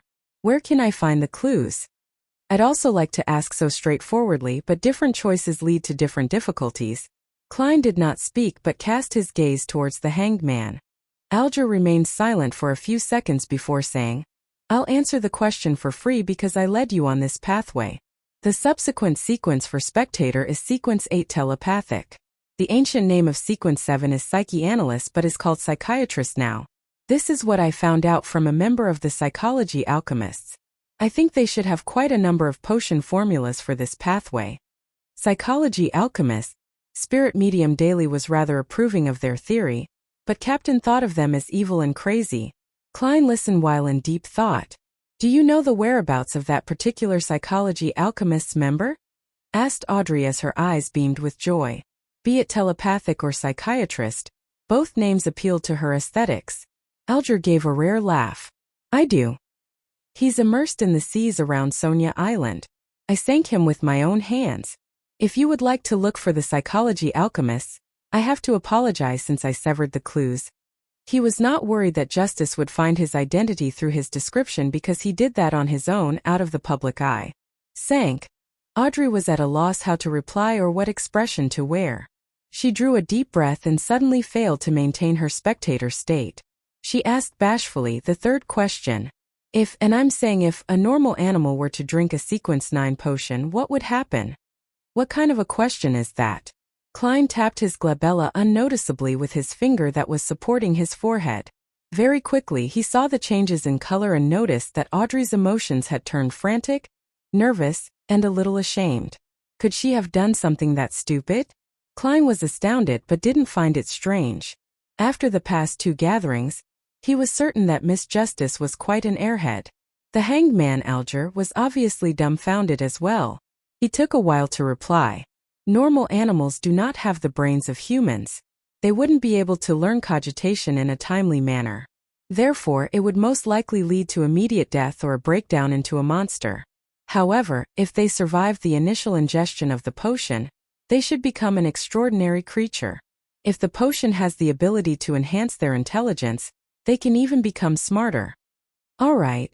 Audrey breathed out a silent sigh and nodded while saying with a relaxed tone, I have no other questions.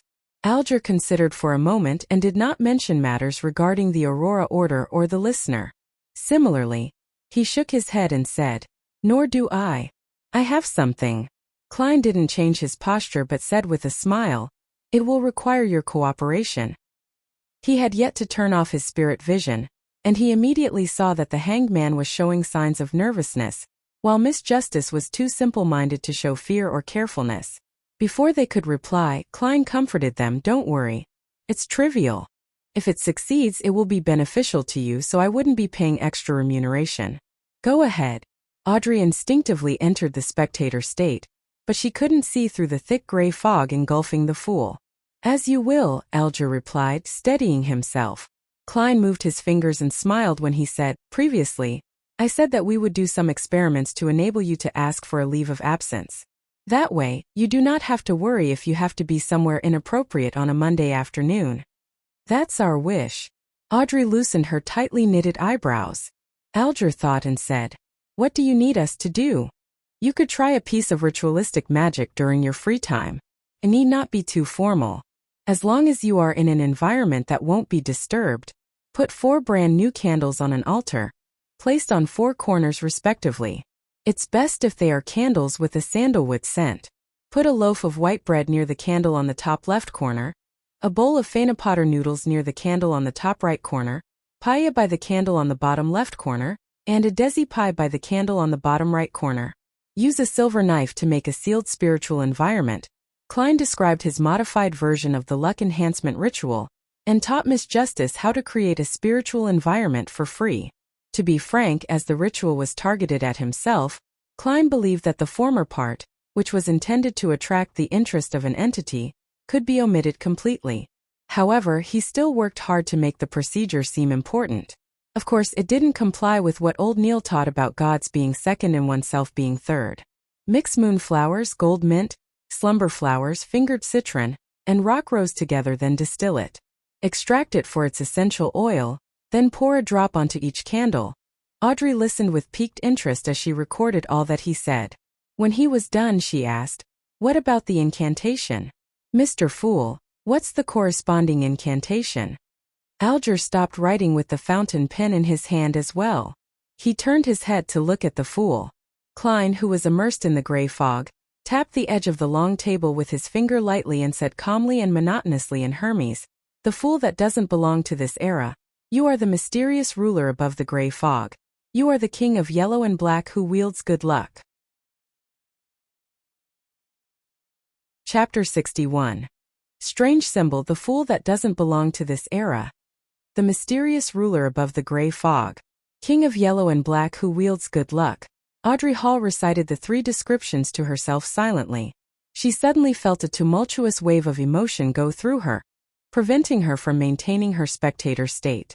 As an aficionado of mysticism, she had learned Hermes that was used in rituals, and had tested out the rituals that fellow noble aficionados mentioned in private gatherings before she was pulled into the gray fog or made formal contact with beyond her powers. None of those rituals had any effects, but they had given Audrey a basic understanding of the structure of incantations. Thus, she knew clearly what these 3 incantations described and signified. The descriptions usually described one of the 7 gods that looked over this world. Thus, the fool's incantation was claiming status equal to the Lady of Crimson, Mother of the Secrets, and the Empress of Disaster and Horror. Is Mr. Fool the unknown, mysterious, powerful godlike entity that Glaint spoke of? The source of danger that we must avoid in rituals?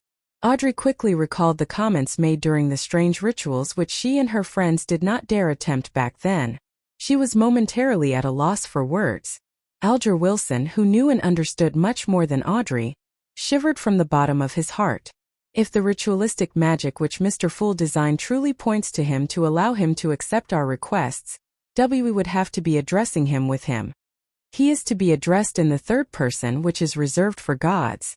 How lucky, how smart I was to act in concert with him and not do anything foolish. Even when I was testing him, I did not step beyond the boundaries of normalcy. Could he perhaps be an ancient, mysterious, horrifying existence, only that he does not appear before us in his true form and name, the primordial demoness, the hidden sage, or the true creator which many mysterious churches believe in? Alger understood that the fool he was looking at now might not be his true form. He might not even have a gender or be a humanoid creature. Klein propped his forehead up with one hand and tapped on the table with the other hand. He acutely noticed the changes happening to the hanged man in justice. But he acted as though nothing happened, as if everything was within his expectations. He continued without any care. I pray for your help. I pray for your loving grace. I pray for you to give me a good dream. Moonflower, an herb that belongs to the red moon. Please bestow your powers to my incantation. Fingered citron, an herb that belongs to the sun. Please bestow your powers to my incantation. He finished describing the incantations that belonged to another type of ritual. After he was done, he smiled. Ladies, sir, have you memorized it? Audrey exhaled. She quickly covered her mouth and recalled seriously. With her improved memory as a spectator, she quickly processed the information and repeated the incantations as a form of confirmation. Alger acted more normally. His pen did not stop for a moment no matter what he was thinking about. After Klein confirmed that Audrey was correct, he smiled and said, If this test is successful, then we shall modify the ritual next time to achieve what we want to do. I hope that you will have the time to complete the ritual no later than Wednesday. He intended to come in here again on Thursday night to ascertain if the ritualistic magic was successful. As for why he did not allow the hanged man in justice to directly request a leave of absence, Klein was worried that he would be unable to discern if the results were from them asking for leave or merely the outcome of an attempt of the ritualistic magic. Was he to pull them into the gathering if that happened? By your will. Audrey and Alger replied respectfully, collecting themselves. According to the hanged man's suggestion last week, we shall have a time for casual conversation after all official issues have been discussed. Who shall begin? Klein gave a hand gesture signaling for someone to start. Audrey sighed and said, Mr. Fool, the suggestion you made regarding the exam selection and the separation between civil and political matters has received the approval of many members of Parliament. Perhaps it could become a reality. Of course, with the efficiency of this government, the bill will only appear half a year from now at the earliest. She was not worried that the hanged man would track her down using this piece of information. She had intentionally and intermittently dropped hints and guided those proud wives to think that they had conceived the idea. Those ladies had rushed to tell their husbands, their fathers and their brothers. At that moment Audrey felt as though she was watching a flock of golden peacocks showcasing their tail feathers. She believed that those women would drill it in themselves that they came up with the idea to claim the glory for themselves. They would soon forget about what Audrey's role in the matter was, fighting among themselves to see who thought of the suggestion first. Using this remarkable way to change the system of a kingdom gave Audrey a weird sense of satisfaction, as if she had found a way for a spectator to influence the plot of a play. Let's hope so, Alger replied sarcastically. He paused for a few seconds, then glanced at the fool. He deliberated before saying, in recent decades, the amount of activities of the various secret organizations has seen an upward trend. In fact, there are even new secret organizations appearing, some of them having reached scale with a good number of beyonders. Are you trying to ask me for the reason? I have not even gained access to information about illegal organizations. Klein merely smiled without commenting on the hanged man's news. He changed the subject and said vaguely, an ancient power is about to wake from its slumber. For example, the power represented by the Antigonus family diary. Is that so? Alger muttered softly to himself, as though he recalled something. Klein swept his gaze toward the hanged man, then past Justice and said with a smile, "If there is nothing else to share, then let's end today's gathering here. By your will." Audrey and Alger stood up together. Klein moved his finger and severed his connection with the dark red stars. He watched as the two figures vanished from the magnificent palace. He stood up and turned toward his own chair, which was also the back of the seat of honor at the bronze table. He looked at its symbol. Radiant stars formed a strange symbol. It was not a symbol that fit anything in Klein's present understanding of mysticism. He observed it closely before identifying the pupilless eye, a symbol representing secrecy. He also saw contorted lines that represented change. Each of the symbols were missing a portion and were overlapped with each other, creating a new symbol. An incomplete secret and an incomplete change. What do we get when we add them together? Klein creased his brows and muttered to himself, unable to come up with an answer. He retracted his gaze and walked along the ancient, magnificent palace. His eyes scanned every corner of the palace. Back when I casually imagined this place, it was merely a rough concept. I did not describe the shape of the palace, table, or chairs. Where does this design come from? The best choice? The first prototype? Or are they a reflection of reality? Klein suddenly had a question he neglected previously as he looked at the palace. I have to say that even though I am a keyboard warrior, I am lacking experience in many areas. I am also not observant enough, to the point of only realizing this question now.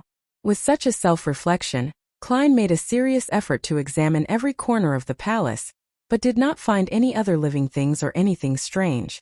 Klein did not dare to venture deeper, which seemed to be an illusory land without boundaries. He was afraid that he would end up completely lost. Wow, this place is indeed filled with mysteries. Who knows if there will be any changes to this area when I become more powerful? Klein sighed. He unleashed his spirituality and enveloped himself within, causing him to feel the rapid rush of plummeting. Everything flew past quickly. All kinds of illusions shattered. He tore through the grayish-white fog and saw reality. He saw the table, curtains, and clothes rack in his room. Backlund, Empress Burrow. Audrey saw the oil painting that hung on the wall. She felt the softness the down-feathered pillow under her head provided. She did not stand up immediately. Instead, she seriously recalled what had happened during the gathering, as if she was watching a play she had already watched. Mr. Fool had a certain confidence in his tone when he told us to try the ritual and gave us the descriptions of the mysterious ruler, the King of Yellow and Black. Confidence. Audrey exhaled as she was analyzing this silently, her body shuddering slightly. Forget it, since I cannot fight it, there's no need to think too much about it. Mr. Fool has always appeared friendly. He should be an entity that has a respect for order. Audrey's mood improved rapidly. She thought about her acting, and the weakening backlash of the potion. She hummed a merry tune and got off her bed. She walked toward the door and adjusted her state of mind, taking on her state as a spectator. As she opened the door of the room, she saw a maid walking past. She saw the old calluses on her hands, the marks on her face, and other similar details. She could deduce many things from these observations. At this point, Audrey had a strange feeling. She quickly turned to look at the shaded corner of the balcony. She saw her golden retriever Susie sitting there, silently observing her, just like how she observed the maid. My goddess! Audrey's lips twitched as she sighed. She wanted so much to hide her face. On the Sonia Sea, in the heavily protected captain's quarters, Alger woke up and noticed that nothing had changed around him. It was as if nothing had happened. He sighed and thought to himself, an ancient existence? Klein, who had exited the ritual, pulled open the curtains. He took out his notebook and began writing once again. He recalled the contents of Emperor Roselle's diary, hoping to reinforce the memory through writing, and prevent himself from forgetting it in the future. Klein reread the notes several times after he finished writing. Finally, he tore the notes up and incinerated them. I shouldn't forget the most salient points if I do this once a week. But with time and the increasing complexity of my missions, how unfortunate I do not have better ideas for the time being. I have not learned any cryptography. Klein collected himself and stretched his neck. He planned on heading to the divination club. A seer was defined differently by different people. No one could say that another person's methods were wrong. So Klein, who did not know which kind of seer fit the requirements of the potion, could only correct it as he experimented to ascertain which one was the best fit. Chapter 62. The seer's suggestion before Klein left home. He took the time to meticulously clean up his suit and top hat with a small brush and a handkerchief. Then he washed his white shirt, changing into a similar linen shirt along with the only decent cheap coat he had. He then briskly walked out onto the street. First Melissa's dress, then Benson's suit. Only then can I consider a second suit for myself. Money is never enough. Besides, we need to save money to buy porcelain tableware to receive our guests. Plus, I have to save money to buy a variety of materials related to mysticism. Klein sat on the public carriage and took note of the financial status at home. The more he did the math, the more he shook his head. He reckoned he needed at least a year to let himself, his brother, and his sister live as a middle-class family. Of course, that was without taking promotions and pay rises into consideration. The public carriage drove past the streets and stopped opposite to the Divination Club on House Street. Klein pressed down on his black top hat and hopped off the carriage. He walked along the familiar street and entered the club located on the second floor. He then saw the beautiful brunette Angelica. There was a hint of swelled redness to her eyes, but she looked extremely relaxed. Klein raised his hand to tap his glabella lightly and carefully examined her. He found out that the grayness deep in Angelica's emotional colors had greatly dispersed. It had been replaced with sunlight-like whiteness. After taking it in, Klein walked over, took off his hat and smiled. "Madam Angelica, it's a lovely day today, isn't it?" Angelica lifted her head and was briefly shocked. She then beamed and said, "You are just like Mr. Vincent's cat. You don't make any sounds while walking, do you? You managed to tell?" I forgot that you are a fortune teller skilled in face reading." She paused. Then she gently bit her lip before bowing. "Thank you. Thank you for your suggestion yesterday. I feel much better. I haven't been this relaxed, happy, and contented in a year." Upon hearing her show her sincere gratitude, Klein was infected with the joy and happiness she had. The corner of his lips lifted, and he said, "It's my pleasure." As he spoke, he could feel his spirituality relax and turn livelier. Is this what the seer potion wants? A seer that can really help the inquirer? Klein pinched his glabella as though he was thinking before secretly tapping twice. It had to be said that he found the action of activating and deactivating his spirit vision in practice insufficiently inconspicuous. However, the problem was that he hadn't thought of a better solution yet. As he had just become a seer recently, his spirituality had yet to reach its limit, and the same was applied to his mastery. Hence, there didn't seem to be many suitable locations for an activation switch for his spiritual vision. The glabella was the best option by far. When I become a true seer after fully digesting the potion, I should be able to design a more inconspicuous activation motion. Klein nodded unnoticeably and walked towards the half-opened meeting room. "Coffee or tea?" Angelica asked hurriedly. "Desi coffee," Klein answered. He planned on trying out all the drinks the Divination Club had to offer. Then, he saw that there were 6 or 7 members present, but not Hannes Vincent, who almost always was. "Mr. Vincent isn't here?" Klein stopped in his tracks and asked a passing question. Angelica was taken aback as she said, "Mr. Vincent doesn't come every day. He accepted an invitation to give a lecture for a divination organization in Matt Harbor. Are you looking for him?" "Not at all. I was just curious. After all, I've seen him every time I've come here." Klein shook his head with a smile. Meanwhile, he realized that there was a familiar face among the 7 members present. Glassy, who had divined for him before, was present. Glassy was reading some information on the table with his monocle, when he suddenly sensed someone looking at him. He lifted his head, cast his gaze. Obvious joy suffused his face as he propped himself up with both hands and stood up.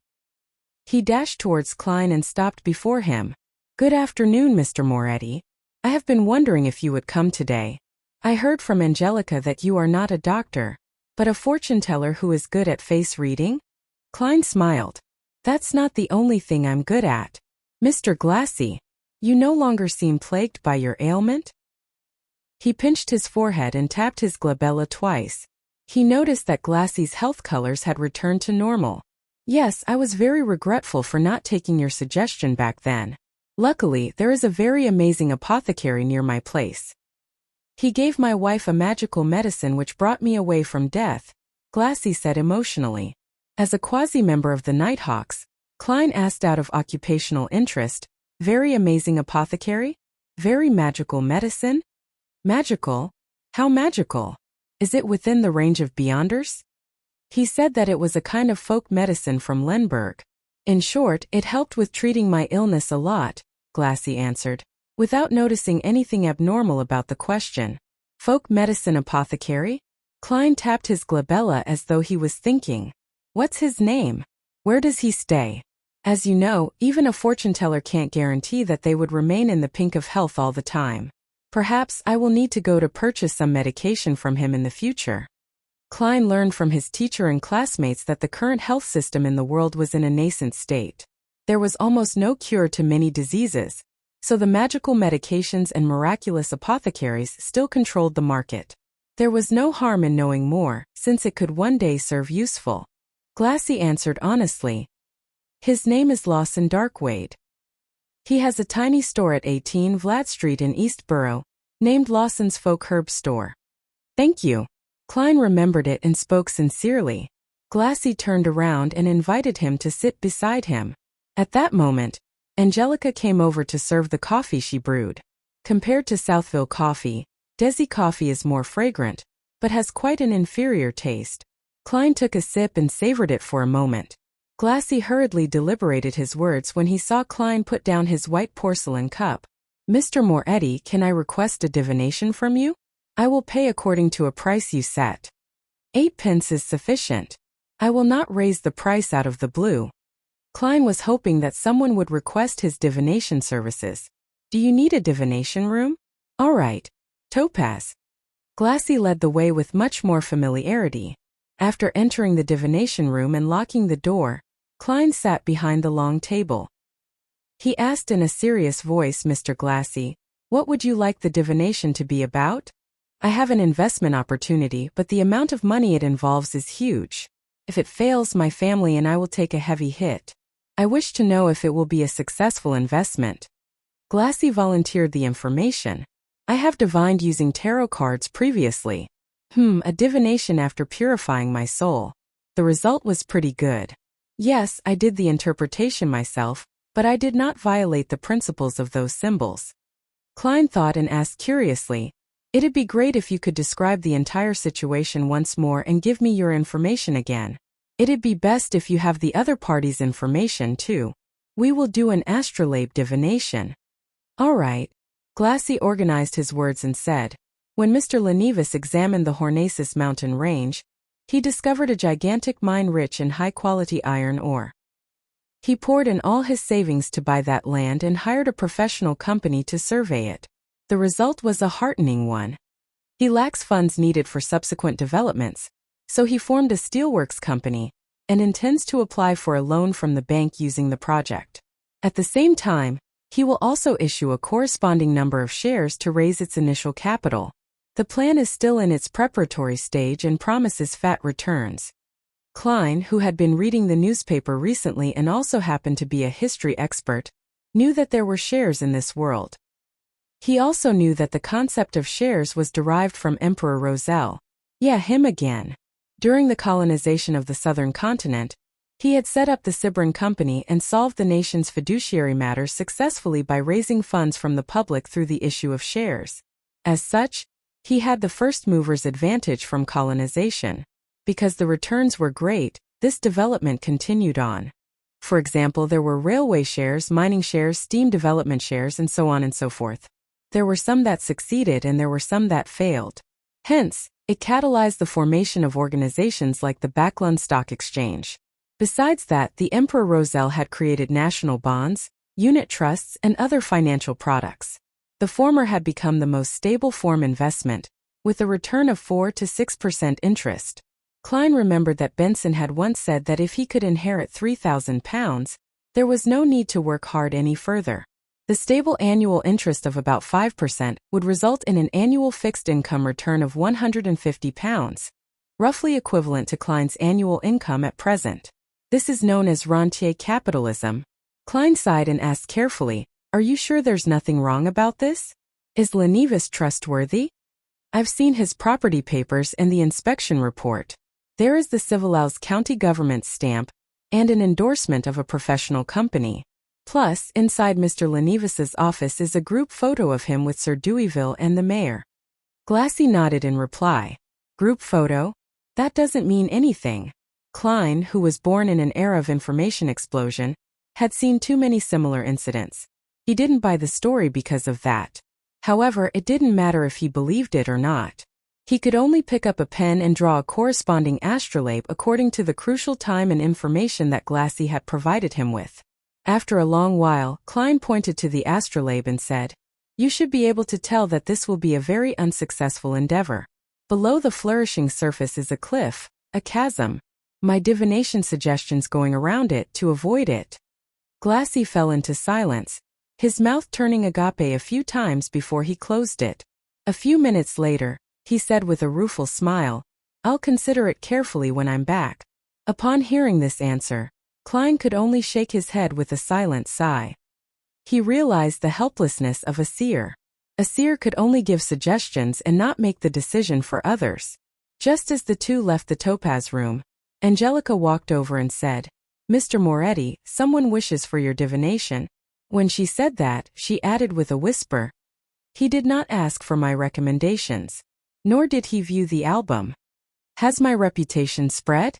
Klein turned towards the reception hall in puzzlement. "You're tuning in to the Lee May's Wuxia Whispers YouTube channel. We're so grateful for your support, and don't forget to subscribe to join us on this incredible journey through captivating stories. Your generosity through donations truly makes a world of difference, as it's the primary source of revenue that allows me to expand and enhance this channel for you. Thank you from the bottom of my heart for being a part of this adventure."